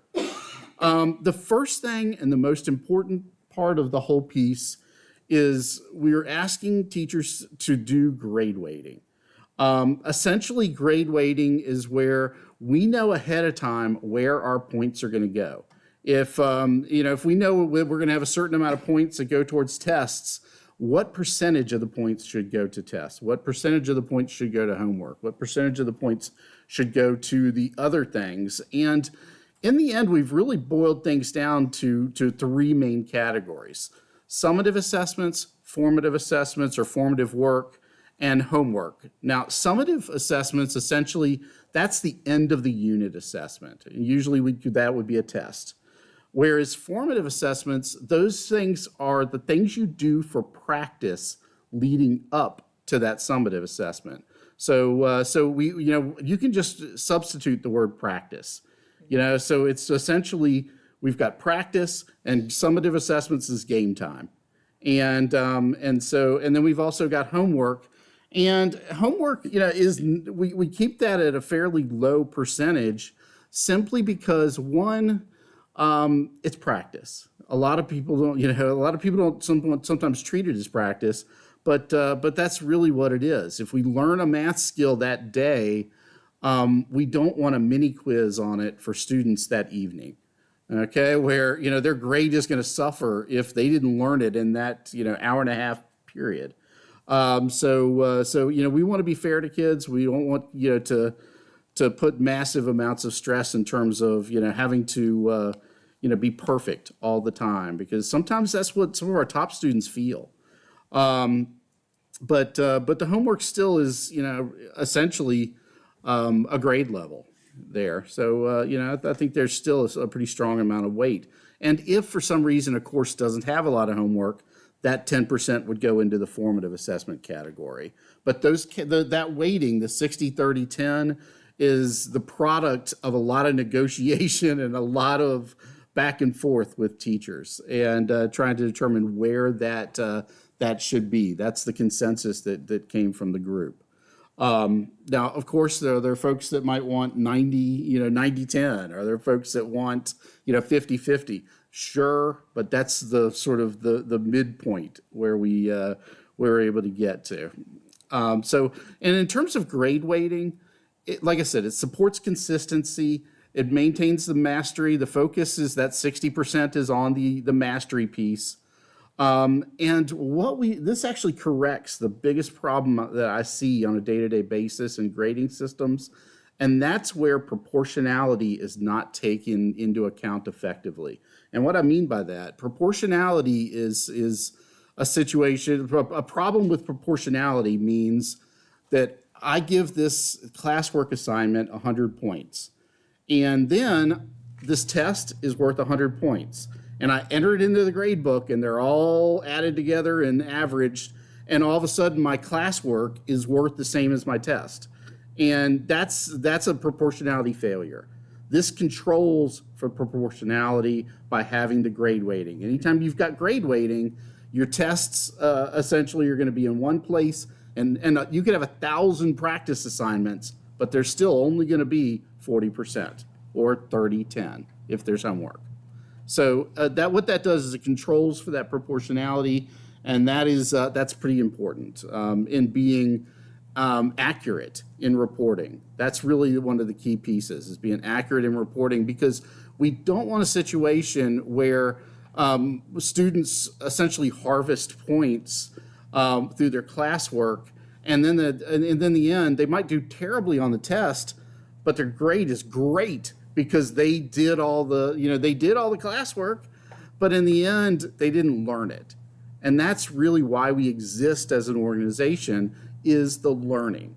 And now, are there other pieces that are important? Well, we still have 40% that's involved in the formative piece.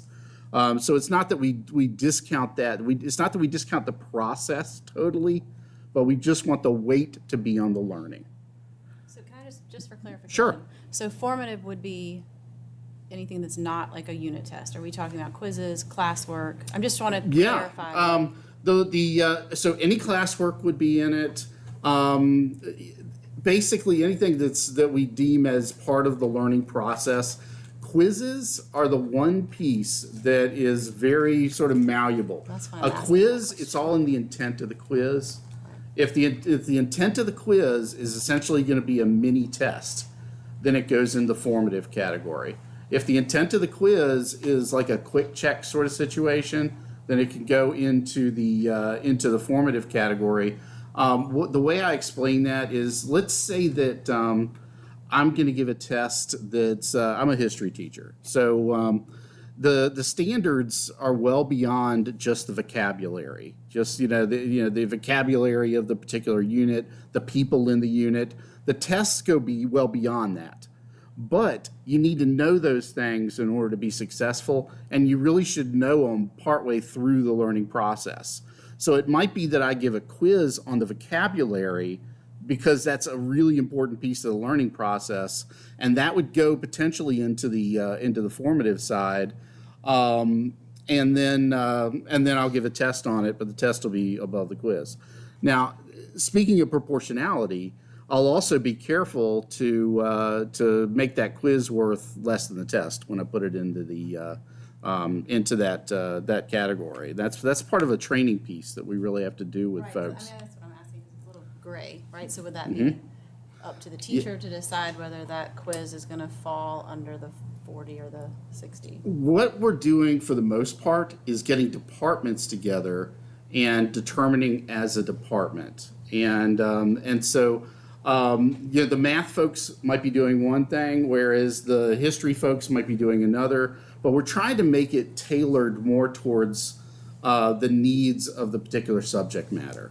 And so, and make it consistent from teacher to teacher, Well, so right. that we're not, so that in the end, it's, one teacher's not looking at it this way, another teacher's looking at it another way.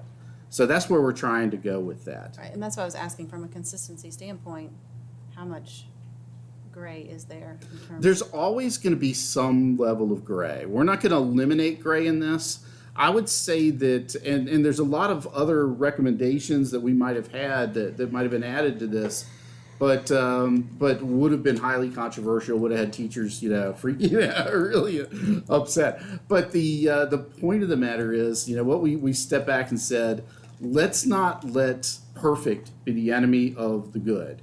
And so let's make a better system now that basically accomplishes 90% of what we want to do. But eliminating gray altogether is actually a really, really hard thing to do in the grading. So I think we've gotten 80-90% there. So we've improved it greatly, but we haven't totally eliminated, and we acknowledge we haven't totally eliminated some of that gray. So the homework piece is the other one. We really had a problem for a while where, particularly at the secondary level, kids were learning content, hopefully learning content, during that day, and they were given a very high level point, a 40, 50 point homework assignment where if they didn't get those questions right, it was basically a quiz. And so kids had a quiz. It was like having a quiz every day for homework. And those were big point assignments. And it's really not fair because essentially it's practice. We can't expect folks to learn something every day perfectly all the time. It's just not feasible, and it's not really fair to our kids. So what we're saying here, and this is a term that I've got to thank Mike Riley for. Homework is going to be assessed for efforted completion, not correctness.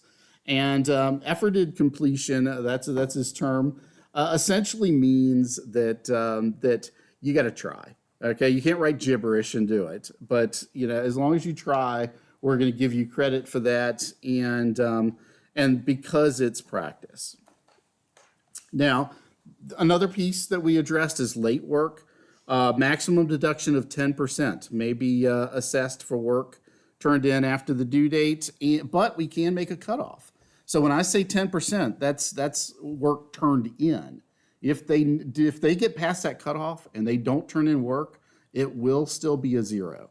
So this is not an elimination of zeros thing. We're not doing that, and it's not part of this policy. But basically saying, if you turn in work, there will be a maximum deduction, essentially of a letter, a grade letter. And for example, let me give you an example, and I don't know if he's still here. He's not. I always use one of my coworkers who had a daughter that had the ultimate experience on this. An assignment was due at midnight. Why midnight? But anyway, essentially the assignment was due in Blackboard on midnight. It was a big point assignment, and she did it way earlier than the time it was due, but forgot to turn it in on Blackboard. She woke up at 3 a.m. that morning or that evening, whatever you want to call it. Woke up at 3 a.m., 3 hours after the due date, lost 50%. Okay, so here's my rhetorical question.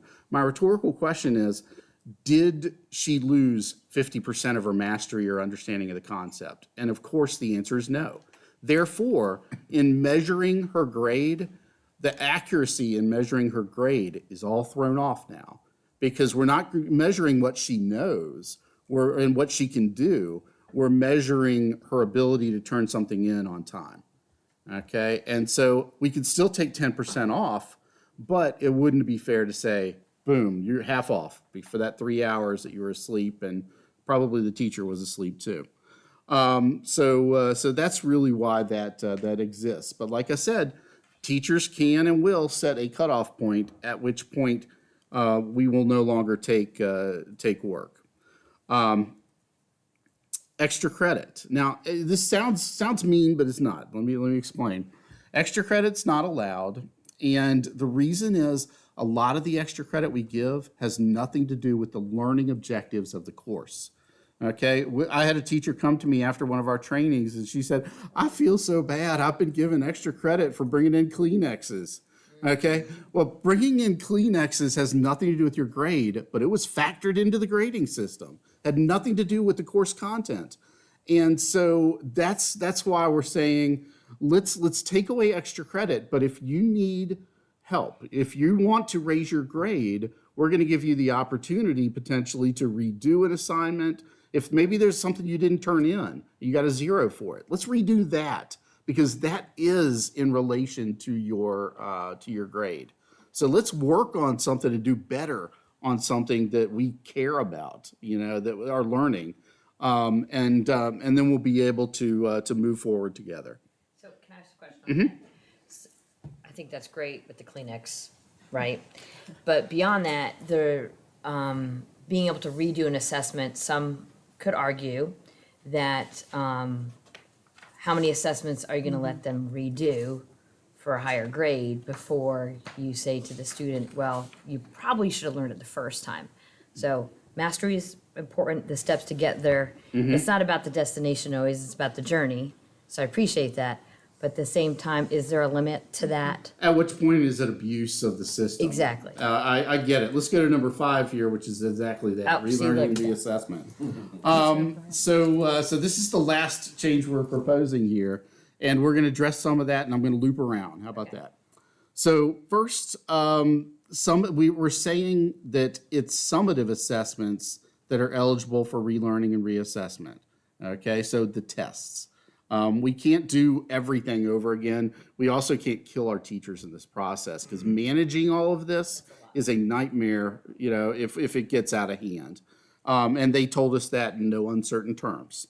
And so this is definitely part of a delicate negotiation with a lot of teachers here. Staff will develop relearning and reassessment guidelines. That's a key piece. So in other words, the teachers are going to work together, and they're going to decide, okay, what's our limit? What's too far? What is abuse of the system? And so is abuse of the system that all of a sudden I want to turn in all my work the day before the end of the semester? That's sort of, that would be. So essentially, teachers are going to be able to work together to determine where the lines are and say, anything after this point, no. We're not going to be able to redo it. Or you're going to have to be able to show me that you've earned this reassessment, meaning you have done the work to learn this material. It's not that I'm just going to hope and pray I do better the next time when I still haven't studied. So maybe I'm going to ask you to come in and work with me or something along those lines, come in the mornings, or you're going to make a plan. And that's one of the things that we're really strongly supporting here is the student and the teacher work together to develop a plan to redo this, to make up, to relearn the material so that it's more than just they get another shot. They work on a plan together to learn it, and then the teacher approves that plan and they get it done. So we're not putting a number of attempts, but the student has to go through a process, and this process isn't something that we can save up and do all at the end. So it's got to be kind of done as we go. Also, the teachers have a lot of ability to change that assessment, make that assessment equal in difficulty but different. And so that is something that teachers can do if they choose. The other thing is that not all of it's going to be makeup. There might be ability to do test corrections and things like that as part of it. A lot of teachers are choosing to do that as part of the relearning and reassessment. Credit for whatever. Yeah, like half a credit credit back for for the that, ones you yeah. missed if you know. But show your work, like Show don't your- just yeah. change the math answer. Exactly. How you got it. Exactly. Oh, You got to there's- turn in all of the steps, et There's cetera. learning in for that it. process, which is the Yeah, whole goal. or this is why I chose this other answer and have some rationale with that. So all of that is, is there. So we don't necessarily have a number of times. Okay. But we have processes in place that will hopefully, and we'll revisit. If it if it gets abused too much, we'll definitely revisit that. Well, I think the important part of number 5 is it's gonna be consistent among the departments, so it'll be department approved. Yeah. So there's some accountability there. And then it's gonna be transparent in the sense that it'll be on the course syllabus at the beginning of the year. So it's not gonna be willy-nilly and made up as you go along. It'll be a set standard and Absolutely. parents will know, and so will the Yep. students, okay. So I think that we're going to have a lot more guidance on our syllabi and a lot more consistency that they'll see from teacher to teacher. So in summary, changes with grade weighting, homework, late work, extra credit, relearning and reassessment, and all of these things sound absolutely massive. And you might be like thinking what I was thinking years ago. Whoa, what's this going to mean for kids? I compared first semester grade distribution from last year to first semester grade distribution this year, literally within tenths of a percent, almost exactly the same with this essentially in place. Now, this was, I'd say we don't have every teacher doing this right now, but we have a lot. And the needle really didn't move in terms of grade distribution. So I'm actually pleased about that. It's not a situation where grades, fall through the floor or anything like that. Or at least that's not what we think will happen. So I'm happy about that. Questions? Mr. Chairman, real quick. First off, extra credit, I wouldn't have made it through. But secondly, so I'm going to give you a scenario from 5 to 6 years ago. A teacher, I'm not going to give away who it was, but 5 or 6 years ago, a student hadn't been to school probably since November. And in May, this teacher was told, we've got to graduate this kid. You've got to figure out how to get him out of this class. How does that work into the new grading? So there's a couple pieces there I want to unpack.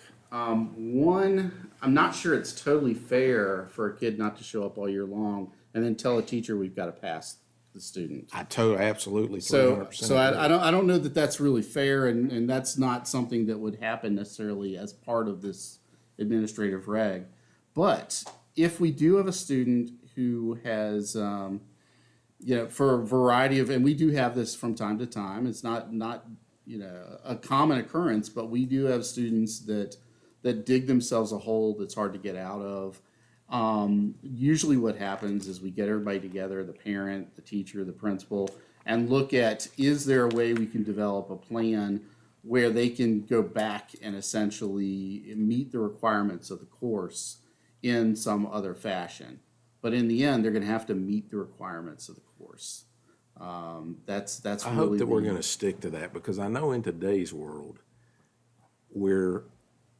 and not as much in Roanoke County, but I know this happened because I know Sure. I lived to step through it, but didn't get involved because didn't think it was the right thing for me to do, really. But I just want to make sure that, if we're sticking to a grading policy, that it is adhered to across the board. And I get that we've got to stay accredited. I get all that stuff, but I don't think we do our society a service. Y'all correct me if I'm wrong, but I don't think we do our society a service when we say, well, we got to get you out of here, and we're gonna make this work. I actually agree with you. Yeah. I think in the appreciate that. end, a diploma from Roanoke County has to mean something. Exactly. And so this, I think in the end, this actually contributes to it in the sense that now we're saying that the grades that we give in Roanoke County are indicative of the student learning, and not all these other factors that could be random.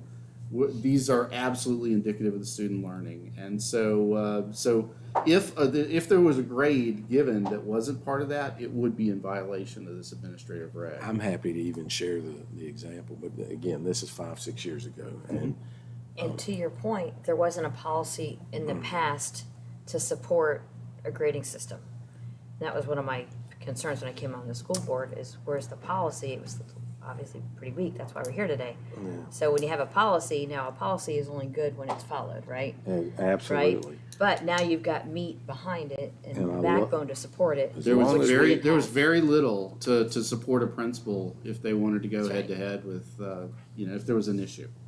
Well, I love the fact that, and thank you for bringing it up, Cheryl, that we do have this, and that, I just don't want to see, and it's more at the high school, right? Because we are trying to get kids, productive and to get through school, but I just don't want to see those situations where I think we fail a child by doing what I just mentioned to get them to graduate, to get them to move on. And It's not when doing we it. do that, that sort of thing that you're talking about, and I don't know about the individual circumstance of that situation, but when we do that, we end up with a loss of confidence in our system, loss of confidence in public education. I'm a big Redskins fan. We call it the Dexter Manley thing. Remember Dexter Manley years ago when I was a kid? It came out as I went through University of Oklahoma and I couldn't read a lick.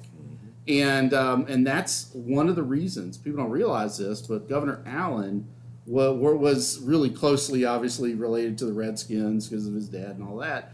And that's one of the reasons why we got the standards of learning, was that coming out publicly.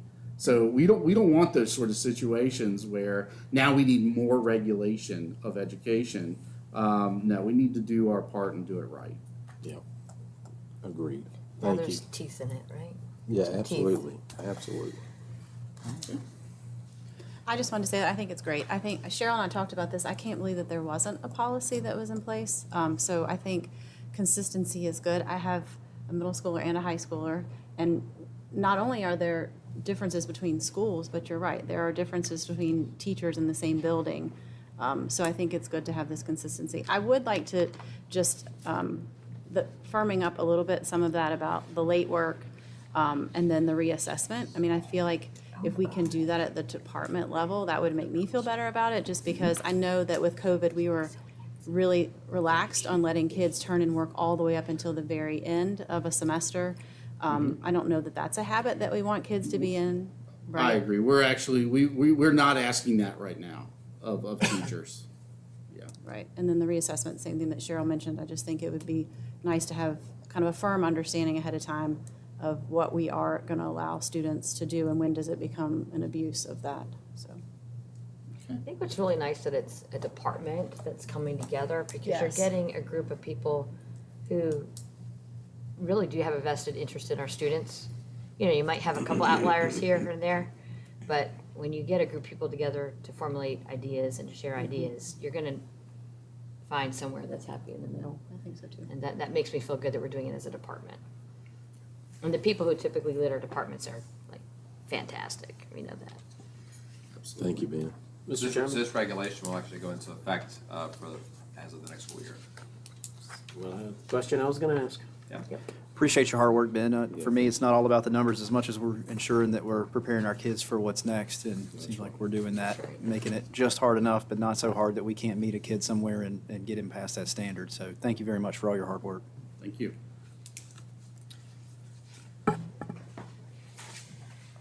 3.05 surplus requests, miscellaneous items, Mr. Todd Kegels.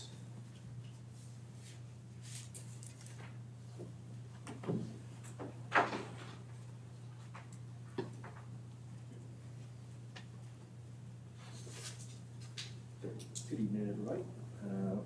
We have a request to surplus miscellaneous items that are no longer useful or used by the school system. That list is in your packet on your desk if you want to see all of the individual items. I won't read those unless you request for me to do that. We would request that these be added to the consent agenda for the next meeting to be approved for disposal. That sounds good. Thank you. 3.06, paved play area assessments. If you'll recall, the school board, well, this started when a board member asked us to go out and assess one of the paved play areas for repair or repaving. And then the board asked us to go and assess all of the paved play areas and come back with a report. So we did that, and with the understanding that because we were assessing so many, they were not all assessed by the same person.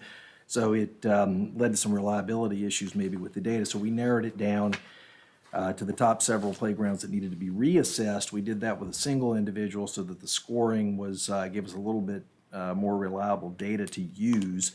And that's the list that is, again, in your packet. So what we found was that the outer track at Fort Lewis was in the worst condition. Followed by the track at Burlington, then the Bonsack lower play area, then the track out at Green Valley, then the Mountain View play area, followed by Masons Cove track, the Burlington play area, and the Bonsack upper play area. So there's a couple of things to be aware of. On that Fort Lewis outer track on the screen here, we're not actually recommended to do anything with that because in talking with the school, our suggestion is that we just abandon that and then work on cleaning it up. The reason being that this is the outer track. There's an inner track right here that's in much better condition. This one is in super poor condition, but again, the inside one is still in pretty good condition. So our preference would be just to abandon that one. And again, the school administration was okay with us doing that. So that leaves us with Burlington and Bonsack as our top two. Their score is almost identical. We would actually recommend doing the Bonsack lower play area first, and the reason is if you look further down the list, the Burlington play area is on this list also. We're going to pave that one anyway here in the next few months as part of we're spending about $250,000 out there renovating a couple of ground floor classrooms, replacing the windows on the back side of the building, and then doing some things like repaving that area immediately adjacent to the building. So that one will already get done at Burlington along with all of that other work. And so just in terms of sort of spreading the wealth around a little bit, it makes maybe sense to go ahead and do Bonsack and then come back and do Burlington as the next one we would pave. Can I ask you a question, Mr. Chairman? Sure. So the other ones that are on their list, when do you foresee us taking those on? Well, that's always a matter of funding. I mean, just like, with everything we do, it's a matter of when we have the money. We did a number of those with year-end carryover this year. So we did the one out at, we're doing the one out at Glenver. We're just waiting on some weather to clear up and doing that one out at Glenver. We also did the one out at Green Valley, which is already completed. So it's pending available funding for those, but I think it's reasonable to expect that we can do 2 or 3 of these a year. So if you kind of go down the list, maybe 3 years to get all of them. Okay. Thank you. Any comments? Yes, sir. All right, thank you. When could those be done? Or when would you anticipate Bonsack being able to be done? You don't vote against It would be done, it can be done relatively quickly, as in, not during the school year, but probably right at the beginning of the summer. So we were just asked to make this report back to you all, so I wasn't necessarily proposing that as a project tonight. I think that's, it's up to the board if you want us to pursue that as a project. If so, we can, that'll, given the estimate of about $70,000 or so to pay that, I'll have to go out to RFP. It takes a few weeks, but we can get that under contract in less than a month and be ready to do it right at the end of the school year. I think that's where we came at, right? And so That's where we started. Yeah, Yes, so sir. if that's where we started, So are you gonna need action for that, are you paying for that out of minor capital or what? No, sir, we would need, well, yes, sir, out of minor capital. We would need approval from the board to allocate $72,000 from minor capital to do that, if that's their. So there's desire consensus, to you move could put that forward. on the next board meeting agenda, Yes, either sir. under consent or. I'm good with it. I'm good with it. See any need for discussion, so. Okay, then we would request that that be put on the consent agenda for the next board meeting. Sounds good. So Bonsack, the lower play area will be taken care of probably by summer or so. We'll start on it as soon as school's out. It'll be a mess. We'll do it right at the end of school and have it ready by the next school year would be the plan. Thank you. Yes, sir. All right, I think we're going to take a real brief recess before our last item.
we'll start with a little intro, if I may, if you're ready. Absolutely. So, let Ms. Peterson catch her breath. Just remind everybody what our schedule is for looking at our budget. Obviously, this is, the time of year where we do this, and there's a lot of things that kind of come together in order for us to adopt a budget. But just to remind the board, we have to adopt the budget by March 31st, which means that on March 21st, we'll be asking you to, do that. So this is obviously a lot of information. Knowing we have a, longer work session today, I think our goal is to present information. Certainly you can ask questions and for clarification, and then I've been doing that all along with Ms. Peterson, can attest to. But also knowing that you need some processing times. That's why we scheduled for this Monday an extra work session at 3 o'clock. We don't anticipate having any new information on Monday, but just knowing that, the hours later today and you need to process, so we'll come back on Monday, let you ask any clarifying questions and, wrestle with things as we need to, because then the following week, we'll have another work session to present, the finalized version of this, and then ask you to vote on it, literally on that Thursday. So lot coming at you, in the name of transparency and just fully understanding what all is on the table. That's kind of the plan we've kind of laid out there. So with that, Ms. Peterson to start. Welcome, Susan. Thank you. Good evening, Mr. Chairman and members of the board. So this is our second work session. It's going to be pretty heavy. We've got a lot of information to go over. Just real quick, the materials at your seats. You've got a comparison of the health insurance rates. These are employee-only premiums, and we're showing you kind of the background of what the deductibles are and the co-insurance are of our neighbors' plans as compared to ours. This is for fiscal year 24, the information that is available. That'll come in handy when we get to the insurance piece. You may want to take a look at that. It's really a reference guide, I'm not really going to point anything out. The folded singular sheet is the current kind of request list, and Dr. Nicely and I have gone through these and have allocated them to different buckets, and we'll kind of go over those at the end. And then the PowerPoint is at your fingers as well. Unfortunately, I have some good news and some bad news for you. So as we go through this has been an interesting budget year so far. I am pleased with the money that we have to spend, but I'm unpleased with how we're having to spend some of it. We are going to start this session going over the crossover budget, so we'll take a quick look at the revenue. I'm not going to beleaguer it. We'll review what the county provides to us, the local revenue. Then we're going to dive into compensation and benefits. That's going to be the heart of what we're going to talk about. We're going to touch base on a couple things in nutrition services. And then we're just going to bring it all together and review all of the requests with you to provide an understanding of what they mean. So the first thing that I do like to do is go back and take a look. Are we still in the right realm for ADM when we budget out our state enrollment? So I did go back, and we have had another month close. We did go down by 8 students in January from December.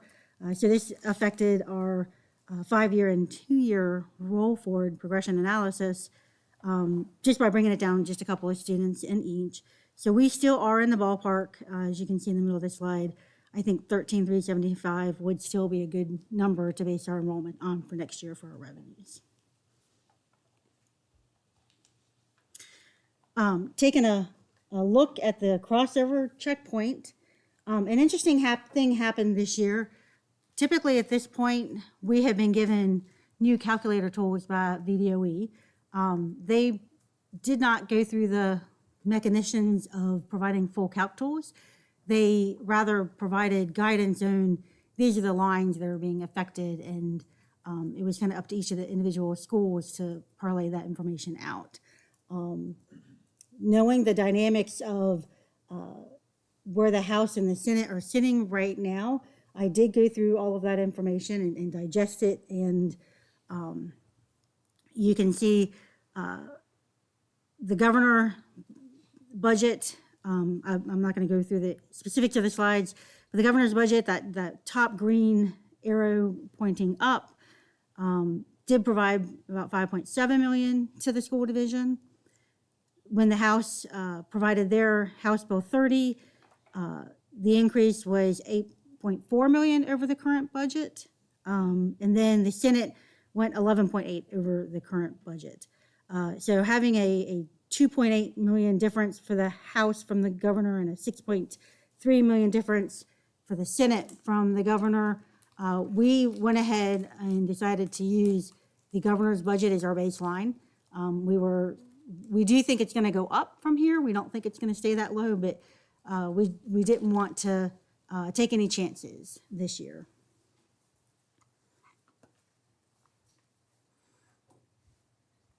So just to reiterate, since we're looking at the compensation at this meeting, the governor did put in a 1% bonus for 2025, and the House and Senate did not. The governor did not, no one put in a bonus for 2026.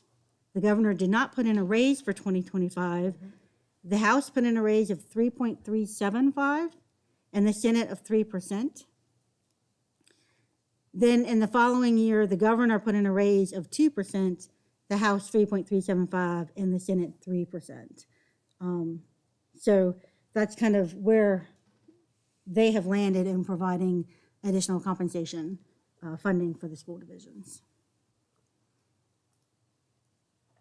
We'll go ahead and jump into the local revenue.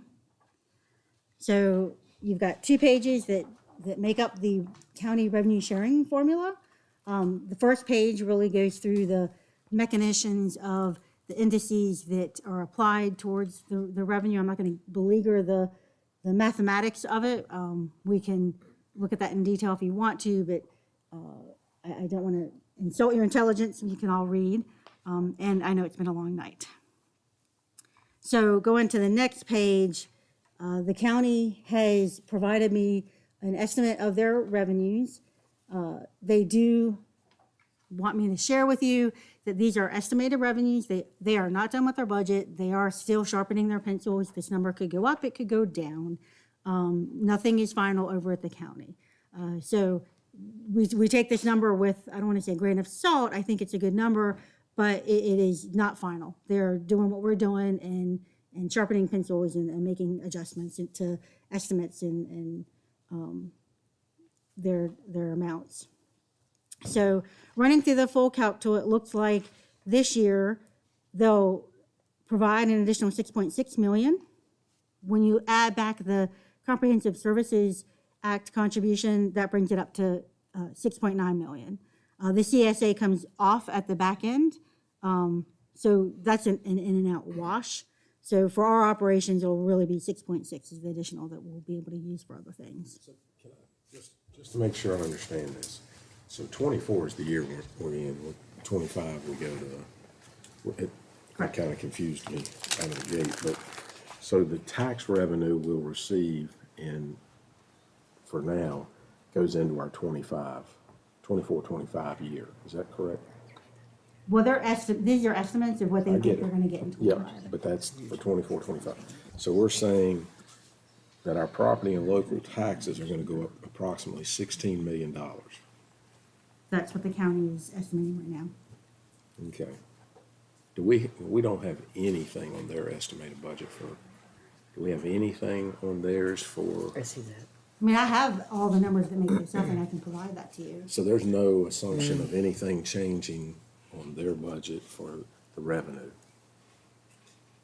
There could still be changes. There could still be changes. Still could I mean, be they're still changes. working through it. They're going through the process just like we are. And they it's hard because they adopt their budget later than us. And so it's very common for us to adopt our budget and then come along, change their revenues, and then we have to adjust. My point with all this is, when we talk about the property assessments, I'm probably on the wrong side of the board in respect to this. When we talk about property assessments and how they've went up so much this year, that's gotta be the huge proportion of tax increase in that number. And I would hope and I would think, this is getting a little crossover here, but that we would give our citizens a break in some of their taxes, right? So what I'm wanting us to caution against or make sure with our counterparts over there is that these are good revenue numbers. And I'm sure you have. But I'm hoping that we recognize that this is really getting crossed over. But the point is that if we're good stewards of this money and we realize that our revenue base is going up because we're valuing our property this much more, is that we are, especially in the inflationary times that we are, that we're going to give some of that revenue back to the people, lowering, even if we have to lower our taxes.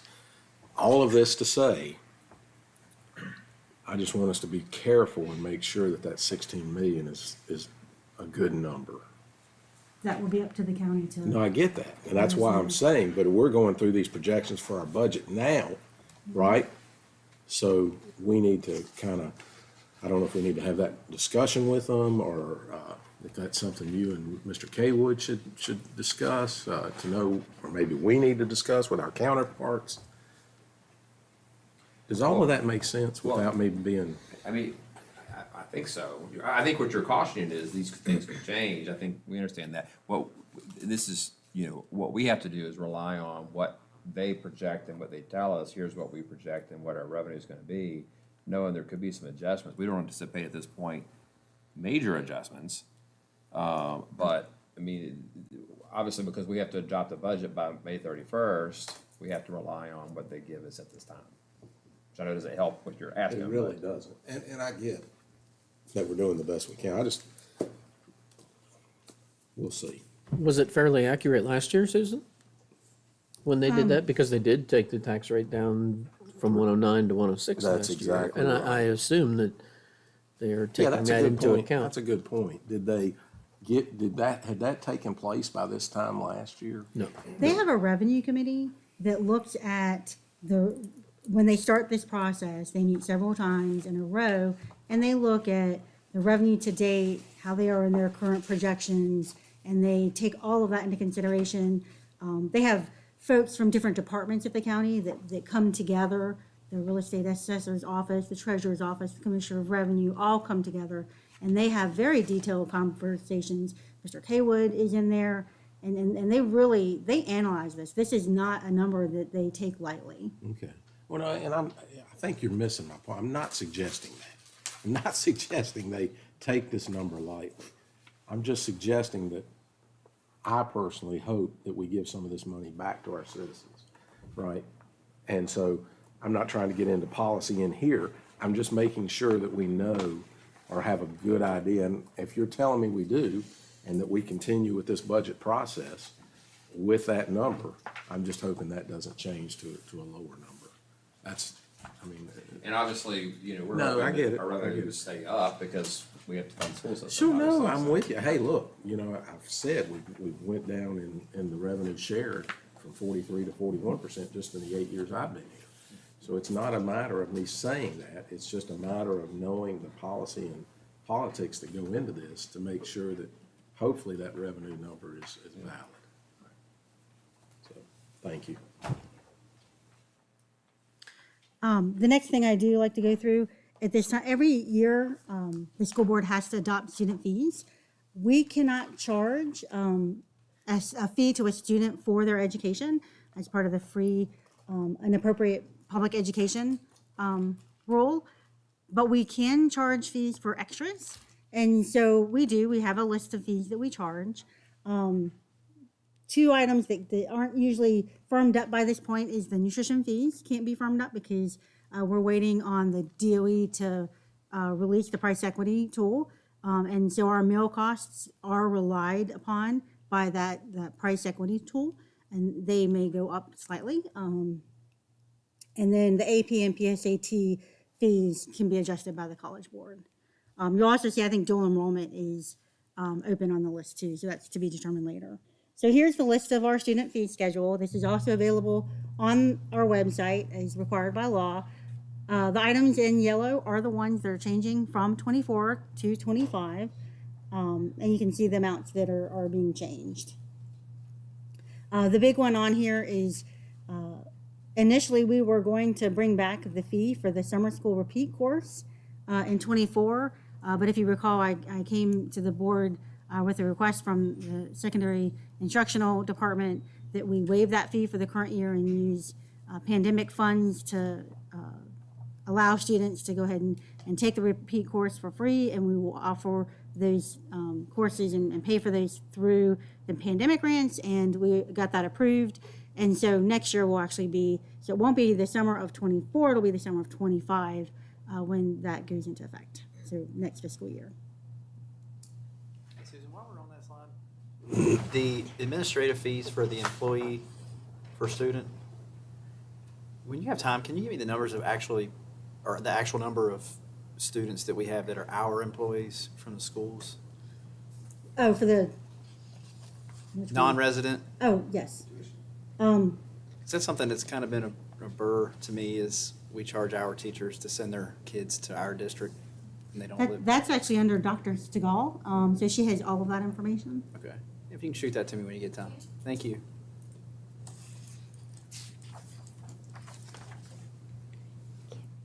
So we'll go ahead and move into compensation and benefits. I wanted to, one of the big, of course, salaries are going to be the biggest ticket that we're going to pay out, but a large part of the whole package includes the VRS payments that we have to make and FICA, and so I wanted to share the rates with you. From 24 to 25, they are changing slightly. The defined benefit, I kind of mentioned this at the last meeting, is coming down for the column on the left is for our professional plan, and the columns on the right are for our non-professional plan. And if there's only one number, that number applies to both professional and non-professional plan. And just to define that, basically our teachers are in the professional plan, and then like our nutrition managers will be in the non-professional plan. So these are the rates that we apply. We are recommending for this next year at this first pass, without knowing any final numbers, but relying on the governor's budget and the numbers that were provided to us from the county, providing a step and a 2.15% scale shift. This will give a 3.75% raise to all employees. So this will take our salary and VRS and FICA wages that we pay out in the general fund from $130.5 million to $135.2 million. It's a $4.7 million ticket.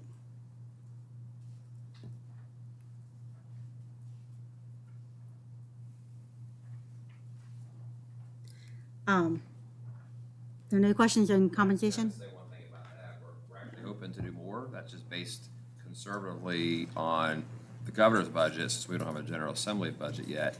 And the VDOE has not, unfortunately, given us a calculation tool to know what the other projections would be. And Ms. Peters has done some work on that.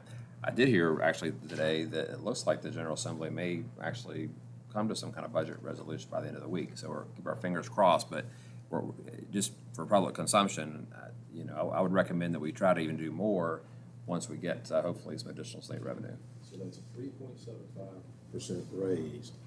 But if I look at the governor, the House, and the Senate, we're looking at. That's what they would reimburse us. That's what they're proposing, Right. but we would like to do more than what they would reimburse us. So we would at. do we wouldn't do the 3.75 over that, but you're saying over with these numbers.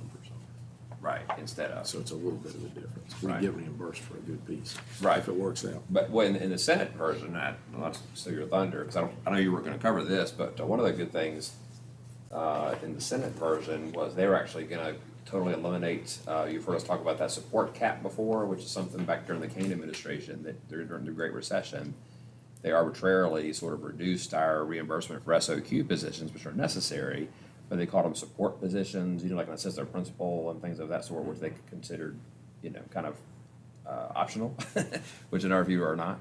But we've been trying to lobby to chip away at that over time, and it's the Senate's proposal, they actually totally did away with it, but I don't know where they're going to land. Anyway, I just wanted to say, that's a big number right there that we're putting up there, but we're hoping to do even more. That's great.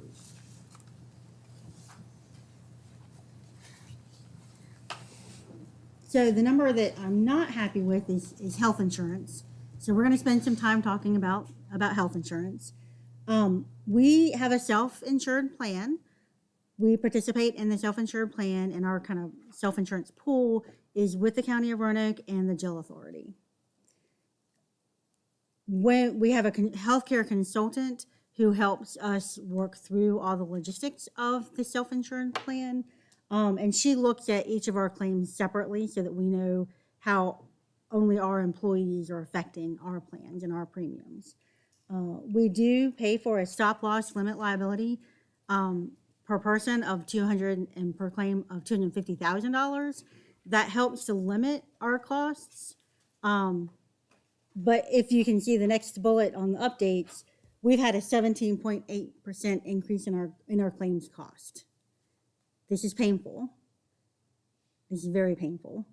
From talking with our healthcare consultant, basically what has happened, they look at different levels of claims.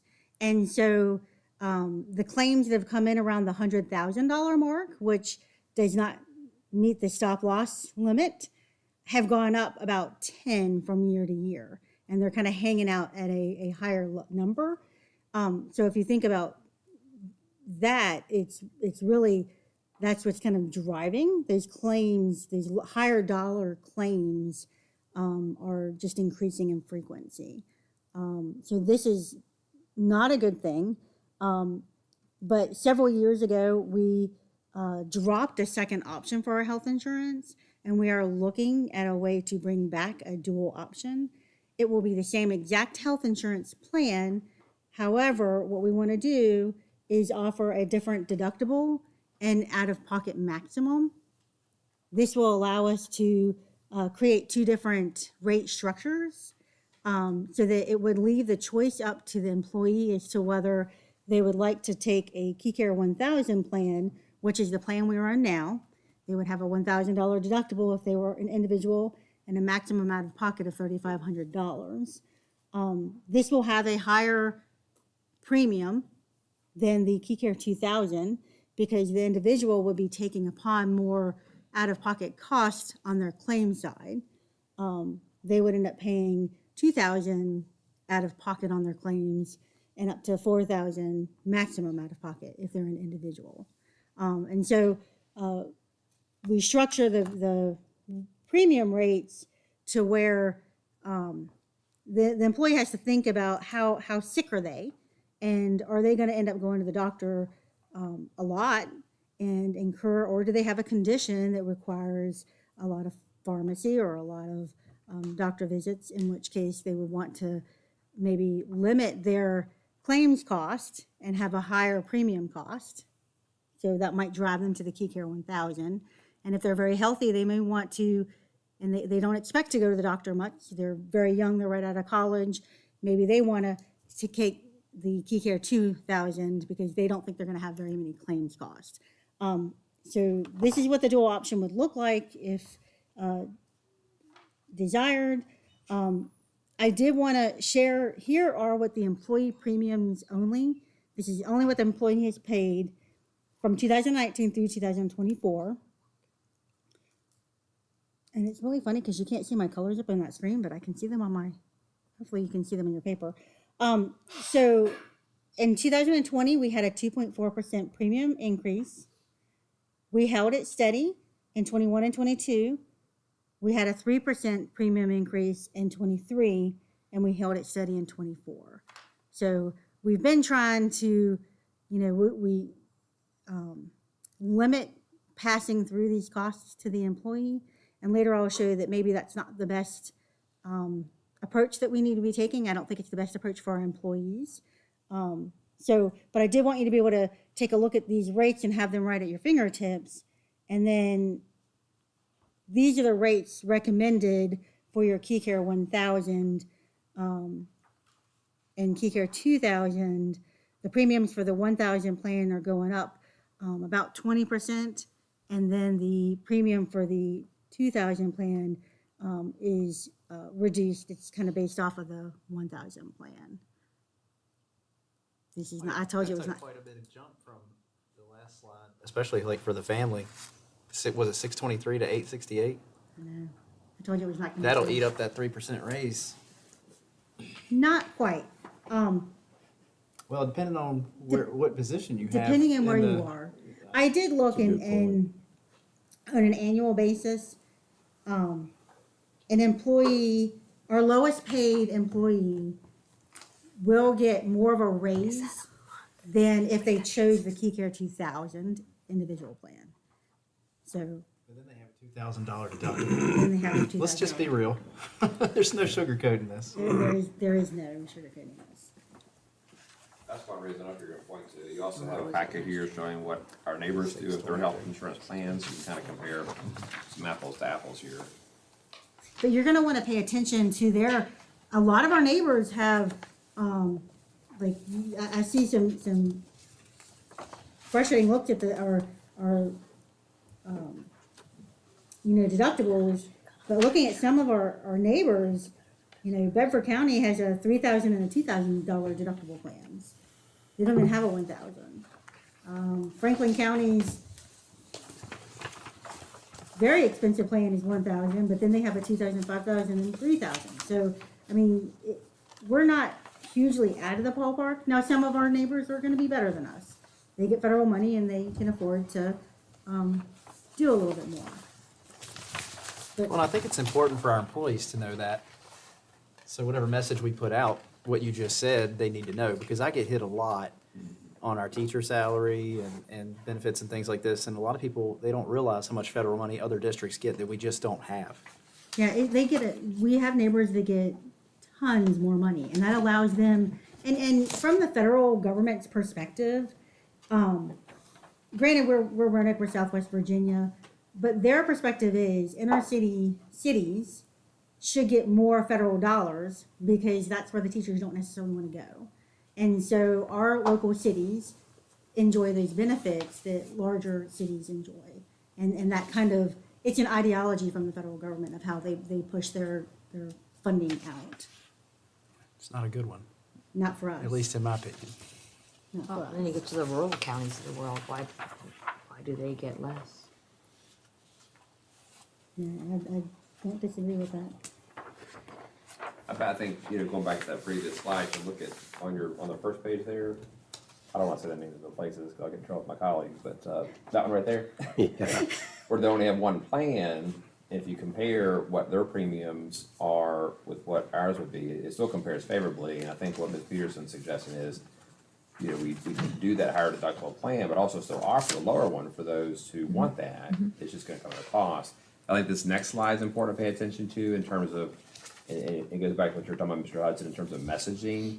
That next slide, understanding how it's better for us to give you more money in salary versus worrying as much about this because of the long-term benefits. And you're going to show that, I think. Well, it should affect the VRS. The Yes, sir. VRS, exactly. Yes, Well, it's huge. It does, a lot.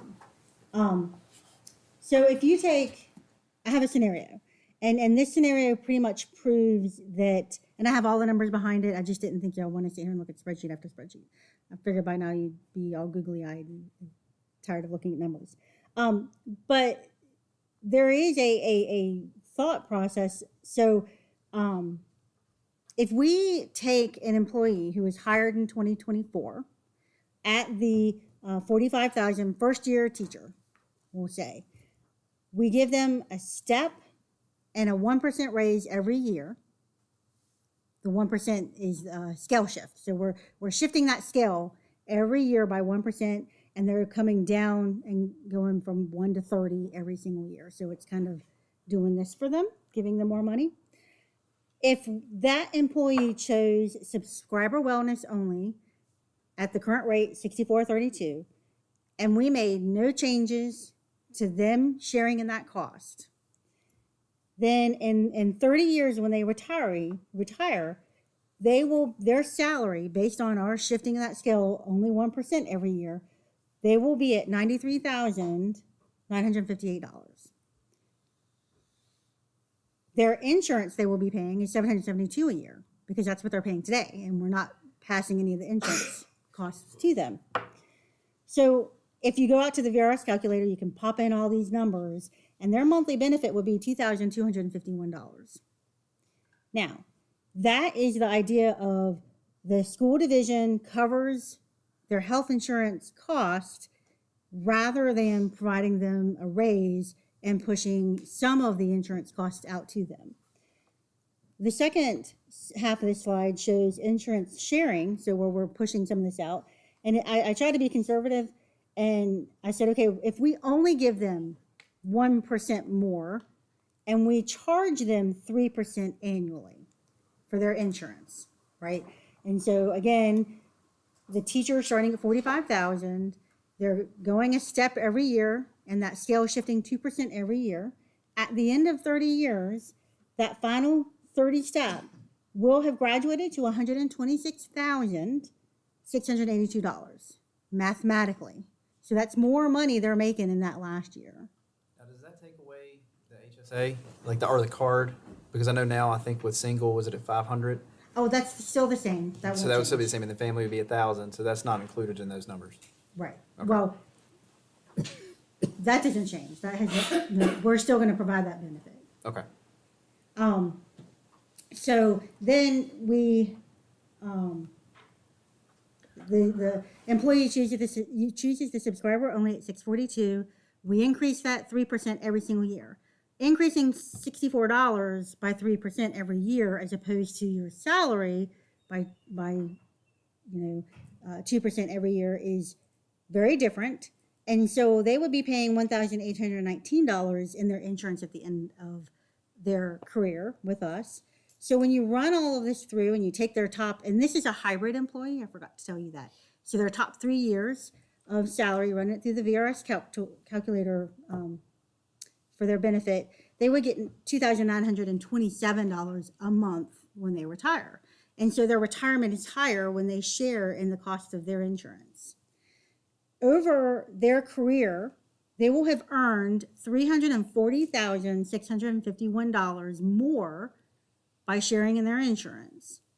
And after they retire, if we assume they live for another 25 years, then they'll earn $202,704 more in retirement over that lifespan. So in their career and their retirement, if they share in that health insurance, they will make $543,355 more than if we hold their claims costs lower. And how does that play out for someone with a family? Because I know a lot of our teachers probably have family insurance, and the price goes way up from the 64 to a family. Well, I can calculate that and bring that Monday. I mean, it's going from quite a bit if you look at the chart. I don't have it, It's a fair question. but I'm just afraid that may, I mean, if we were to stop, would that hammer our folks that have family insurance? Sure. I'll bring. That would be great to have that information before we make a decision on that. We did this VRS calculation too on bonuses when we talked about giving bonuses. So instead of giving a bonus in several years, we talked about, we gave them the percent on their salary, because then it goes into the VRS.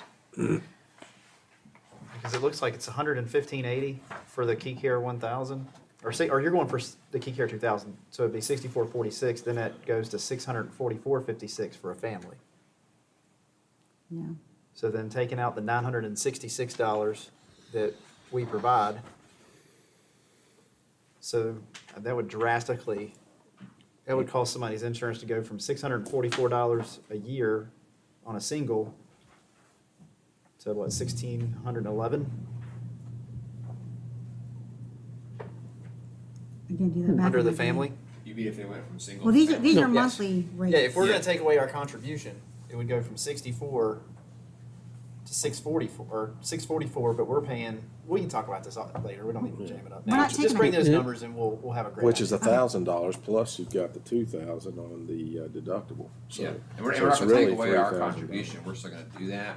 It's just, the employee contribution will go up. Probably the better comparison would be like family now on the Key Care, what's it called, 1,000, to, what it would be next year on a family, 1,000, or on a 2,000. But compare family to family, because somebody's not likely to go like from single to family and have that kind of increase.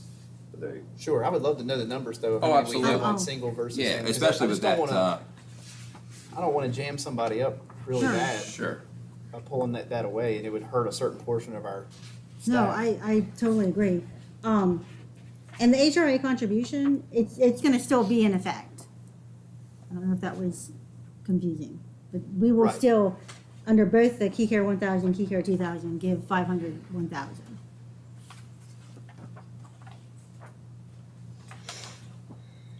So all of that said, you know, this is kind of my doomsday slide. These rates are painful to see. They were painful to work with. The general fund is going to have to give $1.3 million just to get us here.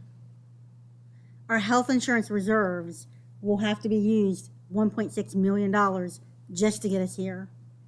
We used health insurance reserves in '24 to balance. This is the second year we're using health insurance reserves. So what did we start at in that number, and where are we at now? I'll have to bring that to you on Monday. I don't Okay. have that off the top of my Yeah, head. please, thank you.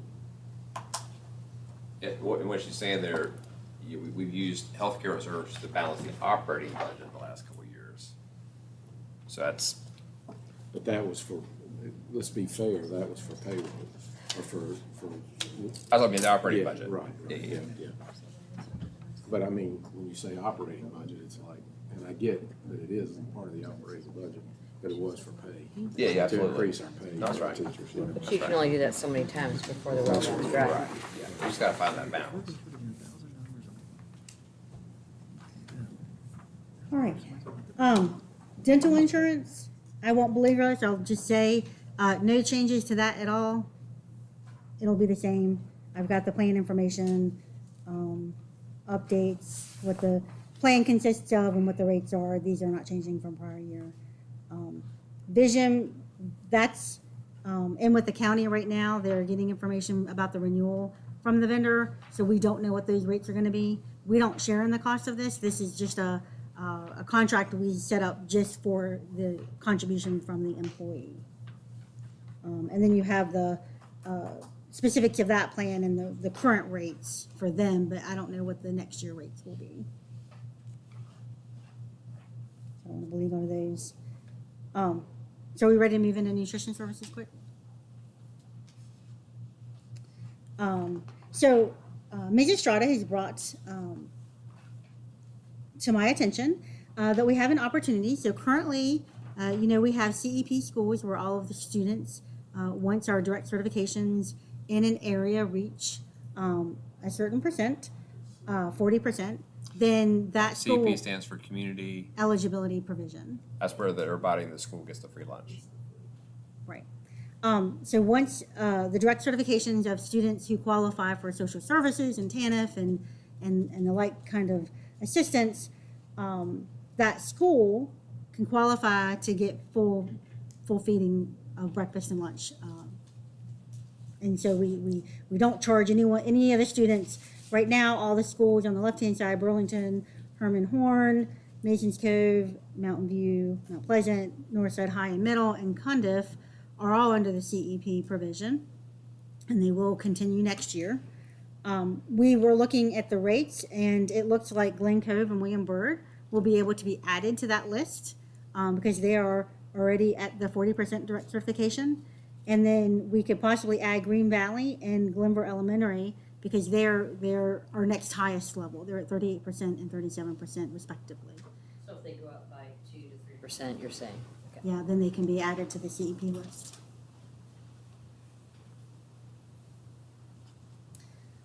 Just a couple other things about nutrition services. So they have a little rule with VDOE that they can't carry over more than 3 months of their operating expenses. So at the end of last year, they had $4.7 million of carryover. And they have been spending money a lot, buying a lot of equipment. They added nutrition leads, and they have hired an equipment technician who is going around and helping install equipment as needed and maintain it. So some great things going on in our nutrition services department. For next year, they are looking to add, convert one of their nutrition associates to a courier who helps transport food from the warehouse to the schools and with other items, supplies that they need going between schools. They're going to add 2 more field manager positions. Right now, we have 3 field manager positions. And when they get 2 more field managers, they will have basically 1 per magisterial district. And what this will allow them to do, because the field manager is kind of the liaison between the nutrition services department and the school, to ensure that the program regulations and criteria are operating as they should, and that we have consistency in our food from school to school and in our customer service from school to school, while ensuring that the school has whatever it needs, and ensuring that they are operating smoothly. By having only 3, they're having to spend more time across multiple schools. Adding 2 more will reduce that amount to where they can be at schools more often, at the same school more often, and get to know the principals more and the administrative staff and work with the cafeteria folks a little closer. How much is that gonna cost, those 2 nutrition field managers?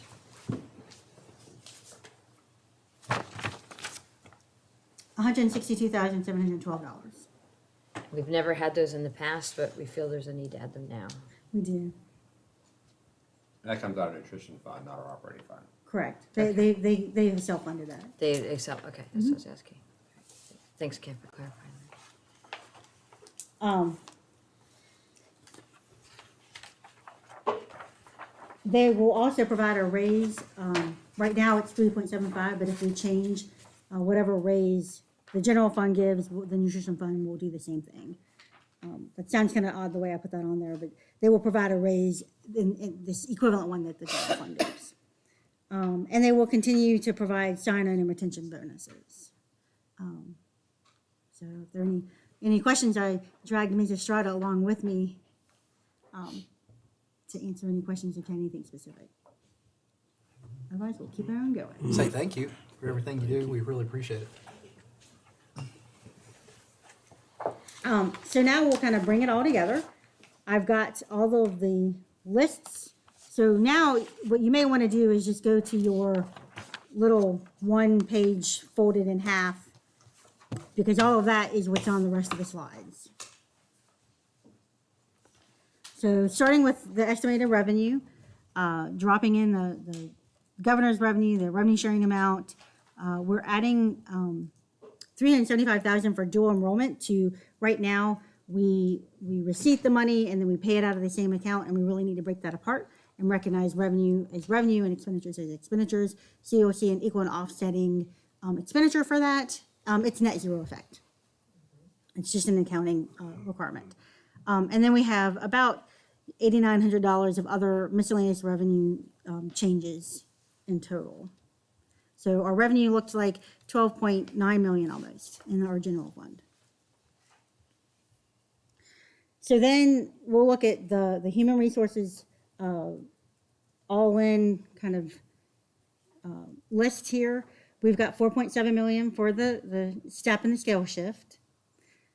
One thing I did put in here, I've explained this at the last board meeting pretty in depth, with the hybrid plan change to where we are not absorbing the employer contribution for the defined contribution portion of the hybrid plan. Now we have to tack that on top of the required VRS pension amount for the defined benefit. We have anywhere for every employee, we will be required to pay anywhere between 1% and 3% of their salary. It depends on what they put in. If they put in 1%, then we match 1%, and it goes up from there to a max of 3%. So all of my numbers I built based off of the max of 3%. We don't have everyone at 3% right now. Right now, the lapse that I have built in is about 500,000. And so I wouldn't want to pull that down to 0, because employees, when they realize we're going to match, may start to put more in so that we will match. And I would hate to get at the end of the year and not have enough money set aside because we don't budget for a cushion. But I do think we could use part of that lapse, and reduce the revenue or the payroll by a little bit. So that's what the 243 reduction is. So the next couple of lines relate to Mr. Bradshaw's presentation earlier with his new PTO plan. Where I say see sums, so the portion of the plan where we're going to cash out employees, it is a fact that when we cash them out, we will have more of a savings on the substitute line item. And so it's from the substitute line item that we would have the funds to pay that cash out. I'll show you later on that we need to add more money to subs, and so we'll talk about that a little bit later on. So then the additional 2 PTO incentive days, straight off of his PowerPoint, was $85,900. If there was a recommendation to go for 1 day, that would come down. We just put the max in here because we were not sure. We needed to throw something in here. The retirement payout he had about $198,000, and so it would be my recommendation to go ahead and build that into his annual operating budget to raise that level up for future retiree payouts.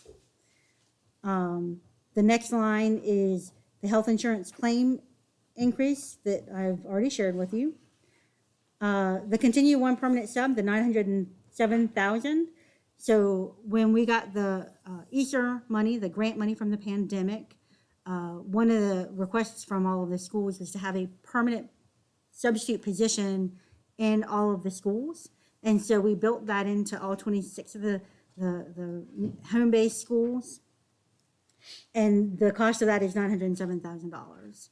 This is not one body at each school, it's a one position, and multiple bodies make up that one position, because the subs usually are not full-time employees, they're part-time employees, if that makes sense.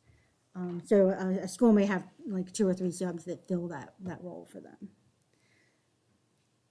So then the next number, 160,000, is what it would take to increase all long-term retiree and permanent substitute rate per hour by $20. Currently, they're getting paid $180, and so to be competitive with our neighbors, the request is to move that up to $200, and that would cost about $160,000. The next line is the substitute line. I think we need to increase this by 1.1 million because we've seen a very large increase in our sub costs. In fact, this year we are overspending our substitutes. We're at 90% of our total budget line item for substitutes, and we are only at the beginning of March. And so we have enough in payroll lapse to cover it this year, so I'm not concerned right now. But with budgeting for next year and being really tight with our budget, I think we do need to go ahead and address the level of substitutes and raise that up. This number is also important because if the PTO plan kind of flushes out and we do start to cash out the PTO, this would be the cash that we would have in our budget from which we would pay that amount. The next item, supplemental teacher pay rate of $79,000 for our in-school, during the day, remediation, tutors, homebound, PALs, ISAEP, and other student instructed related positions. We currently pay $25 an hour. We would like to move that up to 25. My staff, 25 to 30. I'm sorry if I misspoke. So staff has gone through and analyzed timesheets for a whole year to find out what that effect would be for those specific pay groups, and it ends up being $79,000. So this is an amount that will end up going to, because it's timesheet pay, it's not in HR, it's in all the different departments, and so this is an amount we will put in each of the departments who have those pay timesheets. And then the employee extended work plan, this is an amount, we offer folks to retire early and come back and get paid for 5 years. So every year, we're gonna have this go up or go down slightly based off of, these 5-year folks falling off of the plan and new ones coming onto the plan. And so this just fluctuates up and down. So in total, the different HR requests are $8.4 million.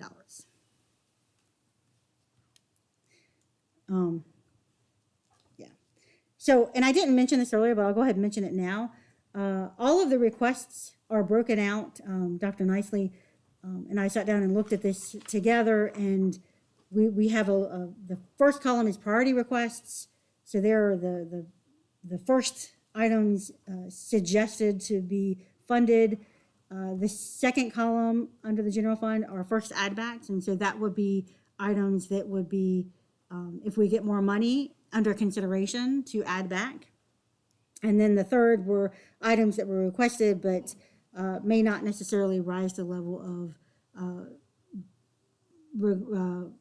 being deemed funded for this next year. So under administration, we are looking to increase our athletic allotments to the schools by $124,000. And then adding copy paper costs for our schools of about $82,000. Isn't everybody going to paperless, or what is that for? I'm just kind of curious.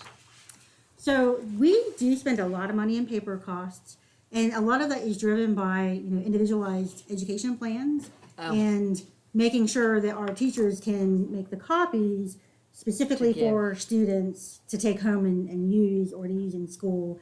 And so really to provide the best resources for our employees, this is kind of helping them provide the best resources for their students.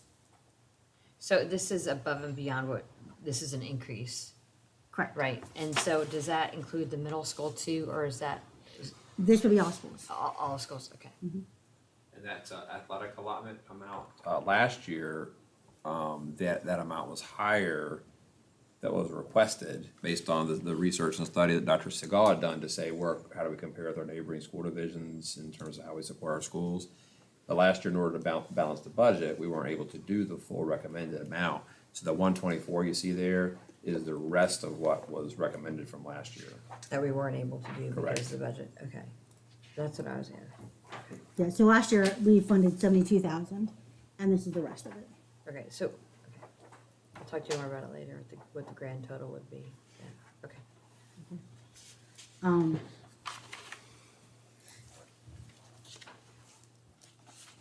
So then moving on to school counseling, they would like to convert the supervisor to an associate director. Add an elementary school counselor to meet SOQ, this is mandated, these needs. And add an elementary school counselor to help Title I schools with their additional needs.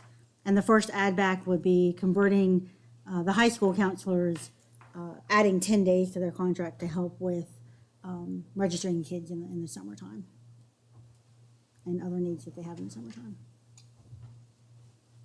So they would start earlier. Mm-hmm. Yeah, that would be good. Yeah, I think it would be helpful. Well, to they Well, would they have just to work fl- days during the summer, they would schedule that like coverage. Well, they hit the floor running. Right, but it could be, it wouldn't necessarily be at the beginning throughout the summer, they could schedule it, but, and just to clarify again, that add back column, right now, to balance the budget, we're not there. Right. We anticipate getting more from state revenue, this General Assembly, so that column would be things that we'd recommend putting back in if we get more state money. Okay. Just a hint, everything in the far left column is balanced currently for your review. So that's why we've broken them out between the two columns. The one elementary school counselor to meet the SOQ, is that due to numbers in one of the schools that we have? It's overall. Overall? Like, it's division-wide, like, X number of counselors you have to have per, I forget what the number is currently, but, yeah, it's for students. And so, that's not for a particular school at this point, we can kind of look to see where the greatest need would be. But we know to be division-wide SOQs, we have to add one.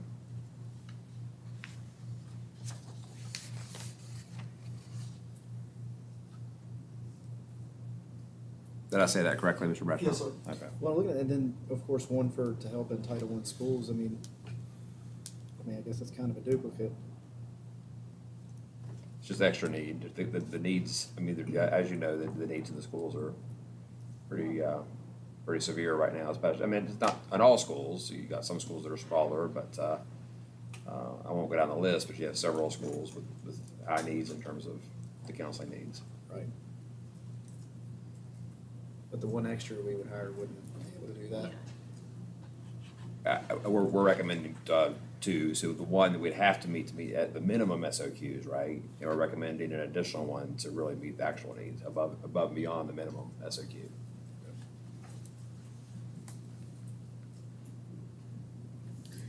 So moving into special education and pupil personnel services, they would like to convert the preschool program manager from 240 to 260 to give them increased days for all of the increased preschool regulations they're facing. They would like to convert the 504 facilitators, moving them 2 grades. If you recall, we hired these last year, and we put them on a grade that we thought would be appropriate, but then once they got in, this is a brand new position to the school division itself, and they started doing their job, realized that the job itself was a little more demanding, and so they've had only a 20% retention rate. And so by raising the grade, we're thinking this will be more appropriate pay level for these It folks. gets it up to about teacher pay, right? 122 is teacher pay, 120 was actually below teacher pay. Do you want me to explain why we did that? If they have a question about it. Add a school psychologist for regulatory services, adding an interpreter for a student with a hearing impairment, and adding 2 nurse floaters. I will say with the nurse floaters, we had those funded 2 years ago in the ESER grant, and I think that was a really good thing at that time. And then and for 24, I think the individual, they left and moved on, and so we haven't had to necessarily fund them, but we really do want to get them back into the budget. I think that was a valid need. Interpreter for one particular student, or the way it was worded there, is that it's for one student? Yes, we had a student who transferred into us that has an interpreter need, and that's in the IEP. And we don't have any interpreter at this point. We haven't had a student with an interpreter in a couple of years.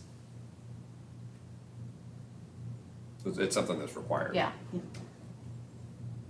So what have you been doing for the past couple of years? That student wasn't We here. haven't had a deaf student. Oh, it's who a new needed an student. interpreter. Yes, it's I'm a sorry, new I student missed- to I was our like- division. Okay. And if I am correct, I think we're paying Roanoke City for the interpreting services right now. And how much is that? Is that a lot? A lot. More than a teacher. So So there's the interpreter being ASL, they're using American Sign Language? Yes. Okay. Yes. It's not uncommon if we have deaf students to have an interpreter. We just haven't had to have one funded on budget for a while. Okay. But the nurse floaters, could we not use a third party to cover for substitutes? The problem with the nurses, we have put those floaters in place when we had CARES money or whatever money. The nature of the need of services for our kids has grown tremendously. And if a nurse is out, we have to have a nurse in the building to cover that. And what happens, we have some students who come with nurses that are with private agencies, but many times they don't come to work. And then we have to cover with our nurses, and then our other kids aren't covered. We have nurses who go out on surgery leave. We have to have somebody to cover those buildings. Just briefly describe, when you say like the needs have increased, you're not talking about kids scrapes their knees and put a The Band-Aid on it. acuity of significant needs for Like, Yeah, can you you're give talking examples? vent, I'm talking Trach, vents, trachs, feeding diapers, tubes, the number of students who. incontinency. Yes, it's intense. Diabetics, that require a lot. Some do, some don't, but We can't have a nurse out and not have coverage for them. So this would give you a salaried position that's floating, but you think you need two? You can't just do one because We've at any had given three time. and still are struggling. still We've are had three struggling. throughout the CARES time and still struggle. We also, at the start of the year, when they're doing immunizations and everything, if we don't have if we don't have sub coverage, we send them to the bigger schools to help with some of those pieces as well. Vaccinations, anything that we do in the school, they've got to cover. Speech and hearing, screenings, they cover. Okay. What do you mean by vaccinations? I mean checking Well, vaccination when records? when we set up, COVID vaccinations? we did, yes, but not Yeah, now. but we're not doing No, vaccinations but in our schools now. anything we cover, anything nurses cover, especially with the work with screenings for our kiddos with speech and hearing, they assist as well. And we normally pocket and go as groups to try to cover, but then a school's left unattended. We just Okay. can't leave our kids unattended without the medical need at this point. I know the severity of our students requiring nurses has increased significantly. And we can't always count on the outside providers because we're all in the same boat with trying to find people that are available. And one of the accomplishments that, you did as a school board, was it 3 years ago, and actually finally got our nurses full-time. I mean, 20 years ago, I mean, literally, in situations where, okay, the nurse is out today, okay, the front office secretary is on Band-Aid duty, but it's so much more complicated than that when you have kids that you're, serving with severe medical needs, and you just Breathing treatments, asthma. Yeah. you can't not have Medication, the yeah, nurse there. yeah. Yeah, it's hard to believe. It probably wasn't, 10 years ago, it's probably a little longer than that, but we didn't have. Weren't even nurses. full-time. We had 2 nurses when I first started working here, 2 for the whole division. Wow. Okay. So the last line in the item is a special education coordinator floater for substitutes to help the schools with larger caseloads. This is one that Dr. Harmon has built into her IDEA plan, her annual plan. And so there would not be a need to fund it out of the general fund, but we do want to get the position on the pay plan. So, some people from special ed reach out to me. It seems like there's a lot of paperwork. Yep. And I remember that from my days, and it's ad nauseum, right? It is. So, much and I worse. think the paperwork needs have increased. So, someone asked me, is it possible, how we have professional development and things like that, is there a way to build into the system time that they can just do paperwork? Or get paid to do paperwork? Because a lot of people are taking paperwork home. No. Not unless we exceed, our caseload requirements than what the state requires. I mean, that would be a huge budget line item, but I would love to give our special ed teachers time to do that. It's tremendous. Okay. Well, we can talk about that To answer your further. question, yes, we Yeah. can, it's just. Yeah, just where you gotta have the cost, money, right. yeah. But even with the coordinators, we had a coordinator who moved mid-year, so we have no one to take the position. So at one of our schools, we have 2 retirees coming in, but they've been out of the system for a while. They're not up to date with any of the new changes or the synergy program and the IEP writing, so we are piecemealing right now. But if we have anybody go out, we've got one that will be on maternity leave at the start of the year with no coverage. It's just hard. We are continuing, I mean, not that it makes up for it, we are continuing with that extra stipend for our special education teachers, above beyond their base Okay. salary. I'm not suggesting that makes up for it completely, but No. there Yeah, I'd is just that like to extra. see if there's a way that we could build in some time or do something. I know the paperwork that comes with that job, and it almost oversees the joy that you can, and the good that you can bring. Right, they're case managing and doing that, plus Yes. providing the specialized instruction in the classroom, so. it And then is you a- lose those teachers who really are invested in special ed, and that's Right. what their calling was, And and, more than half of our new hires each year are provisionally licensed. right. Yeah, so, I don't know if we can talk about that a little further, Jess, but that Yeah, might be a I good can idea. get with Beth.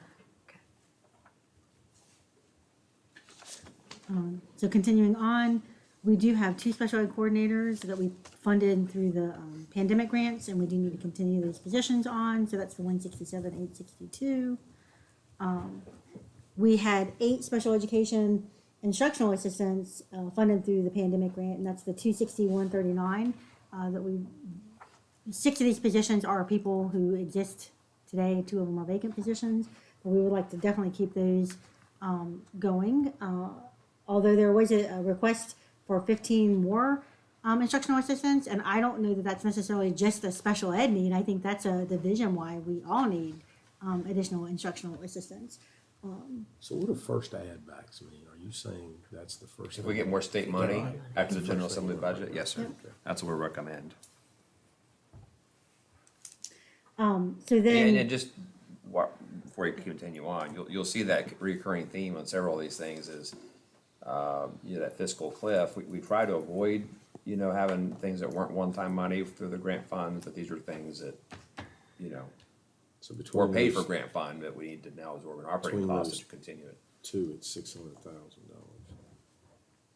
Yes. Yeah, it's, right, if, to do 8, fully at the funded. 260, if we go all the way to 15, which is the request, that's the additional. Correct. Under school counseling still? Can I say something about the aides? Because I think it's important historically in special education, when we place an aide with a child, that need doesn't go away after a year. Most of our kiddos are coming out of preschool into kindergarten, and the grant money that Beth receives for special ed doesn't necessarily increase every time we give raises. We have those increases, then her grant money decreases. So it's very common for us to come and ask for X number of aides each year that go into the HR budget so we can fund positions because the students are not going away.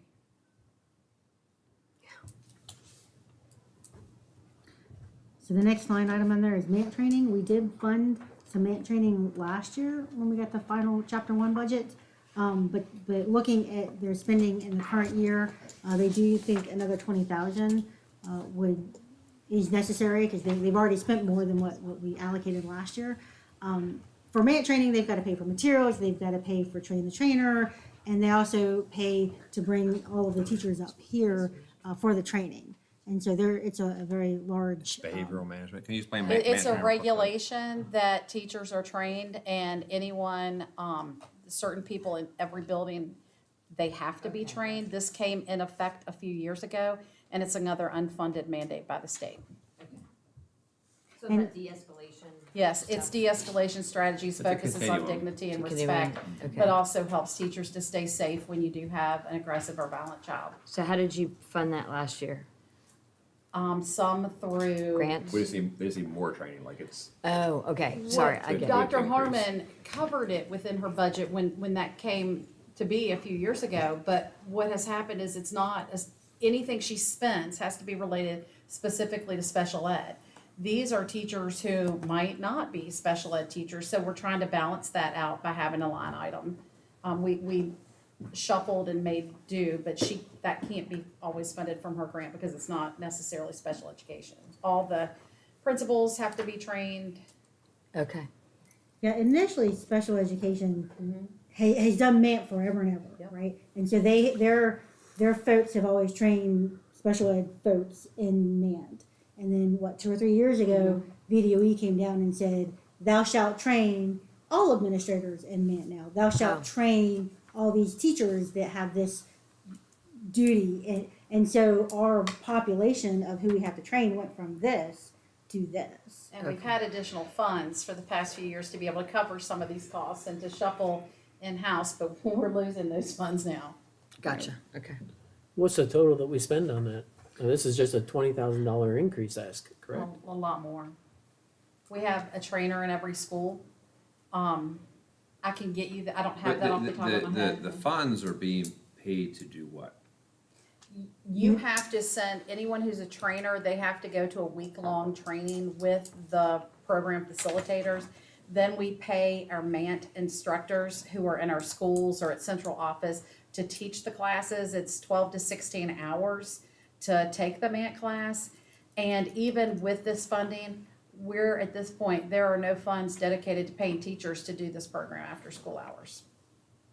Oh, so you have to pay teachers to do the programming? We have not been, Oh, you have not been? Oh. and I think that's a need. So, So this is the elephant in the room. Is the MANT training worth it? yes, there's other companies, we've looked at them over the years. We've participated with MANT for, it's since I first started teaching. It really for is a 30 continuum. I mean, people Yeah. often think of MANT training as being like what you do, like to restrain somebody who's, violent. I mean, severe needs, and to do it safely. That's what people typically think. But you mentioned like de-escalation techniques, which is kind of a lower end of the spectrum, which is also useful in a classroom situation. So it is actually good training. And we do, in special ed, they do require anyone who's teaching in a specialized autism program or specialized behavior program, any of our self-contained classes, the teachers and the aides, we have them train. So it's a very effective program, but it is costly.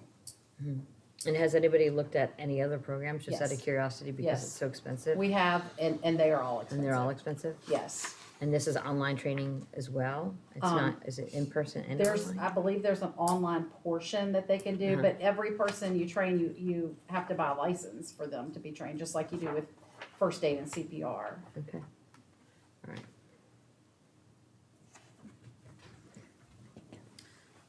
So the next thing is adult EpiPens. So in the past, we have been lucky enough to receive EpiPens for free. However, our source of getting these free EpiPens, I think it's like free to school EpiPens or something, has not necessarily had the supplies for us when our EpiPens have expired, because they don't last extremely long, and so this is almost something you have to buy every year. They Last 2 years. so like every other year, you're having to replenish them if you're A not couple of using them, I would guess, okay. And so we have to have a certain number in every school. We built in the budget enough for the child EpiPens, but we now need to build into the budget to purchase the adult EpiPens outright. The Region 6 Autism Consortium, add that price in here. And then participation in the Roanoke City Hearing Impaired Regional Program and the CSEP. And you could probably add to that, And Dr. when we McClung. have students who are deaf, some of our children go to Roanoke City to attend. They have specialized programs. In the past, we were part of a regional program, but we can apply and petition their board to allow our students to participate in their programs for students who are deaf and hard of hearing. So we do have families who do take advantage of that, and then we also have situations where we have interpreters in our buildings. But we don't have we don't have the numbers to justify a program here. An autism program? Is that what you're saying? The hearing I missed impaired. something, I Hearing was, impaired. sorry, the hearing impaired, okay. Right, the Sorry, Roanoke what's City that? regional program. So it's $100,000? Well, we have multiple students who are there. No, they do give us that is covering the cost minus we get money back because we're participating in a regional situation there. We do get money back, but that's our cost. We have multiple students who attend their program, which is still more cost effective than having a program for 3 students. And then the last thing on the list was a summer stipend for the speech pathologist for evaluating in the summer. So again, the $8,075 for that, Dr. Harmon has built into her IDEA annual plan.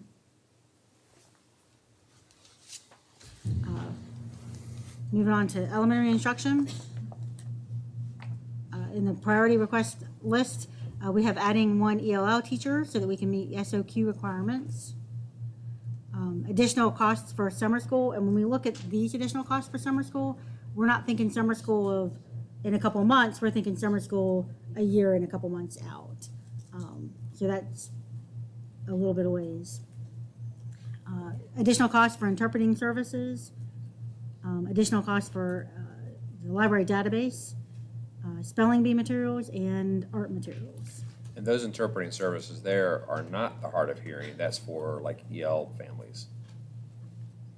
The spelling bee piece,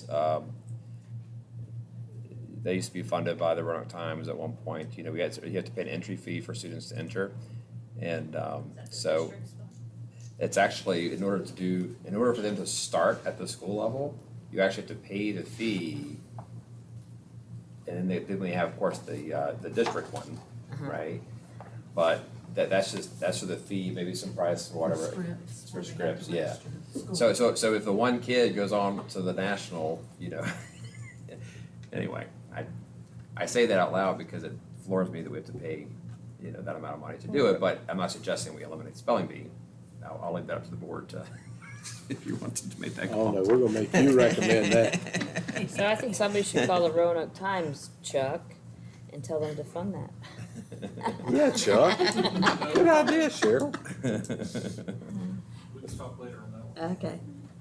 Put that back Well, on they there. love me, so we're good to go. I think I'll put it up the phone.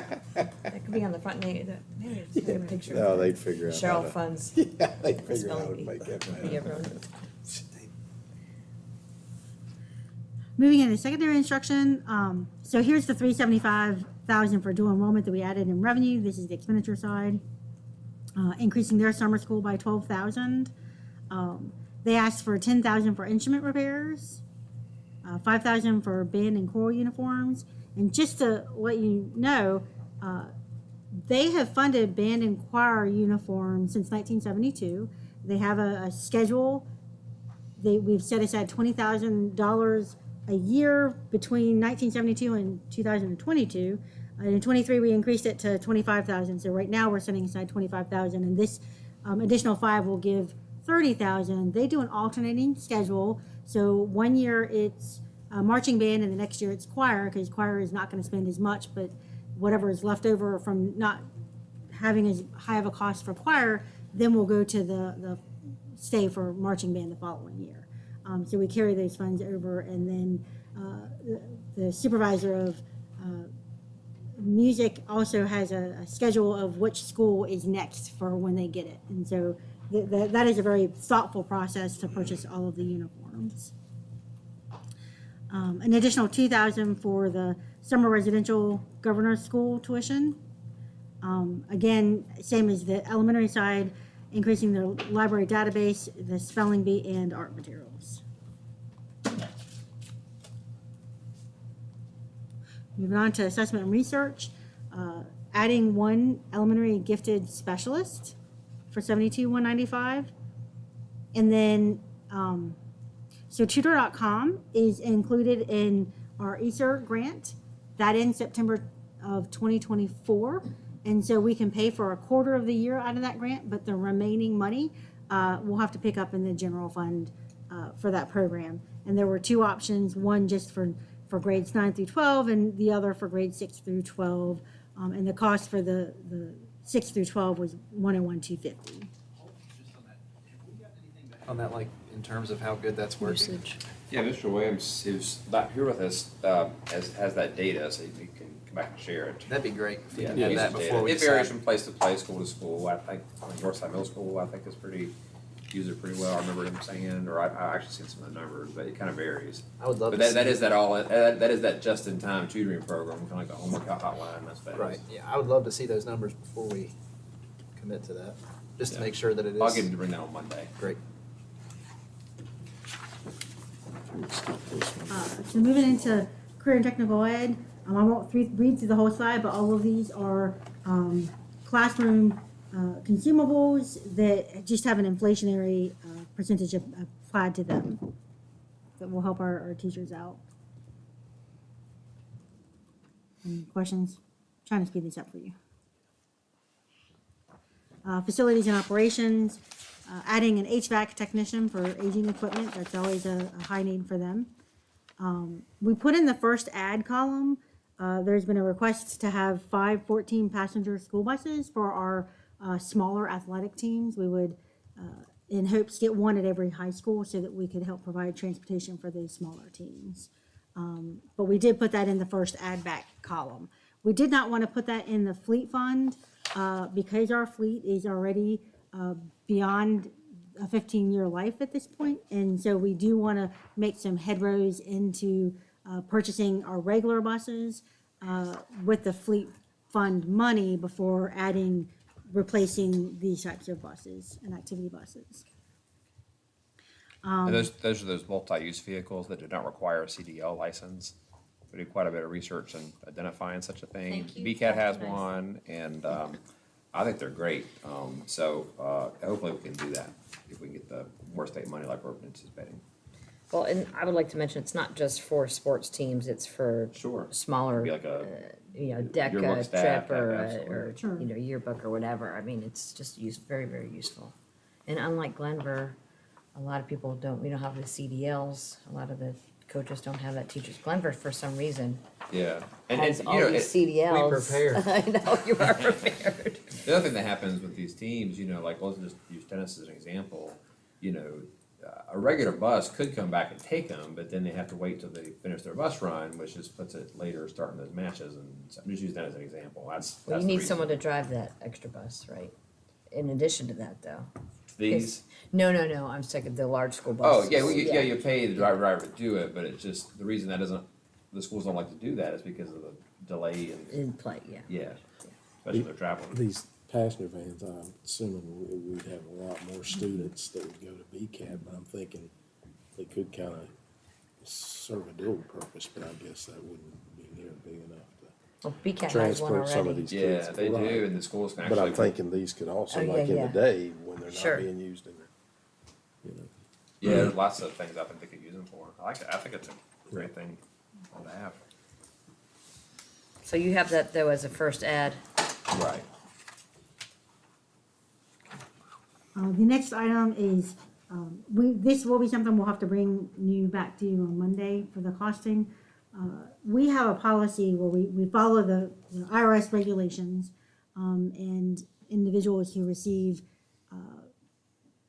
clothing from the school division gets taxed on it. That's the IRS law, that we follow the law. And what the request is, if we require them to use it, we would like to cover those taxes. We've not done that in the past, so this will be new.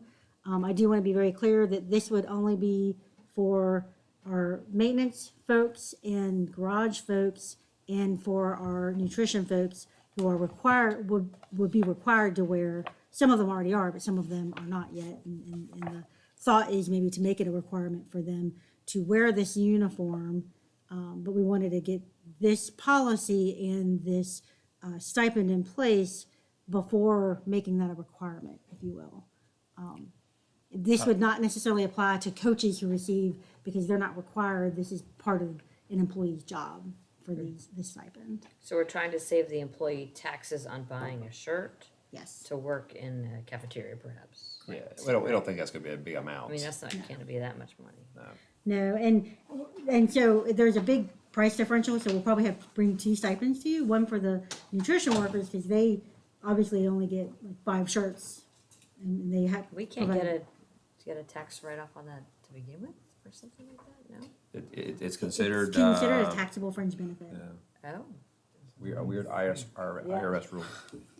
And so then there will be a different cost for our garage and maintenance folks, because they have a full top and pant set that Centos launders for them, and they've got 5 days worth, and so that is a higher cost. So we would probably bring back 2 different, a laundry cost and then just a t-shirt cost.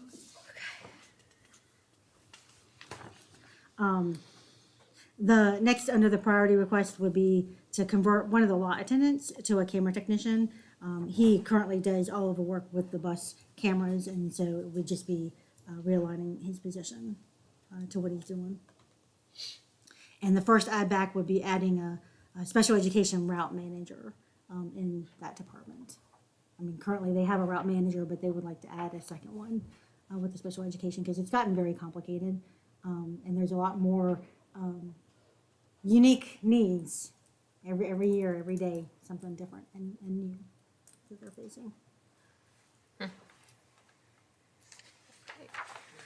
So I had mentioned about the fleet replacement plan. I did want to bring back to you, I did go over this at the prior work session, but at the prior work session, I had recommended we transfer an additional $225,000 to them to get to an even 2 million.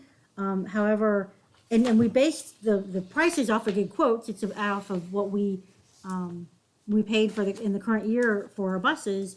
However, literally like 2 weeks ago, the transportation supervisor, Ms. King, emailed Mr. Kagos and I with higher prices per cost. And so the regular education bus went up over $8,100, and the special education bus went up over $8,800. And so just to keep this plan from going in the negative, it is my recommendation to go ahead and add another $125,000 to this plan so that we can make some efforts in catching up their vehicles. It's a lot. So then, on the finance sheet, that additional amount will bring the fleet replacement up to $350, so that's a little change from what we had before. I think I've already shared the next several. The tech replacement plan hasn't changed, the CMP has not changed, joint capital funding policy has not changed. The increase in the Comprehensive Services Act is the $300,000 related to the revenue sharing agreement, so that offsets each other. And then the next large add is a division-wide vendor contract increase. So this is an amount that staff went through and looked at all of our contracts. So this would include like SSC, RJ Young for copiers, ComIT, we pay the county for our finance system, our human resources system, because we share systems with them, and so we pay them and they pay the vendor for our maintenance fees for those systems. Waste management went up, insurance costs going up 10%. So all of that, plus some other smaller amounts throughout the division, would come to about a $515,000 increase on these annual vendor contracts. And what we do is we track exactly which department they're in, and then we'll put the money in their department. And then you can see the nutrition they had, adding a converting a nutrition associate to the couriers in here, and then their 2 field managers were on here. But that's under their own funding source, the nutrition department. And then I think this is the close to the end. Under technology, we had 2 technology technicians that were previously funded under the Easter grants, and we need to go ahead and pull them into the general fund this next year. So that's $133,963. And then finally, just to show you, we do have a balanced priority request, $12.8 million in estimated revenue coming in, and $12.8 million of requested priorities in the list. We have just under $1 million of first add backs. And then that doesn't even include, if we wanted to add additional compensation. So we did not add that in here yet. Yeah, just to be clear, I mean, that add back is that amount, but I mean, it is fully possible that with the General Assembly budget, we could get another 2 or 3 million. And so obviously, our recommendation would be to take that 3.75% and get it on up there. With the goal being, I mean, we keep track of what our neighbors are doing. We certainly don't want to lose ground on salary, teacher salary with our neighbors, but anything we can do to actually narrow that gap, I think is advantageous. Just want to say that. And your favorite slide, probably. It's time to go home. The next thing we have is a work session, March 11th. We'll have the final March 11th, as Dr. Nicely said, is really your time to kind of come back after processing all of this information. And we'll also bring back those 3 or 4 things you all requested in terms of additional information, Mr. Hudson. We'll bring that back on Monday. And then we'll use whatever you have out of that work session to craft the final budget and present that to you at the 19th. And then ask for your adoption on the 21st. And then we'll take it over to the county. I think on that March 19th date, there was a request to maybe move the time back, so you all discuss that among yourselves, see if you want to do that or not. Oh, March 19th, in terms of the timing? I think, Oh, was that the day, Ms. Clance? I think, instead of doing 3:30. oh no, you're talking about the timing of the day on the 19th. Yeah, like maybe 5 o'clock instead of 3:30, I Okay. think was our request, so just want. Well, and then we were reminder talking about the 21st, maybe moving it to the 20th, if possible, I don't know. Angela, have you sent these out as requests for, because I don't have it in my calendar. Sent out Mondays, and the 19th and the 21st should have already been on. I don't have it on mine. It's on the school board calendar. Yeah, but usually she sends us an invite. Gotcha. I didn't know if you'd sent us the invite request, so it goes in our calendar. No, I can't do 3:30. You need it earlier, you want it later. Thank you. I'm fine with it. So meanwhile, before Monday, we'll get these things you requested for information, and then meanwhile, if you read through and say, hey, what's that again? Or like, why is that necessary? Just pick up a phone call, and anything we can do ahead of time, make our time Monday good. So Monday, I think we've got a pretty much, we're looking at a 3 to maybe 4:30 time frame at the latest that we're trying to shoot for, so we're not expecting it for a long meeting. Sounds good. Everybody have anything Thank you else? all. Meeting adjourned.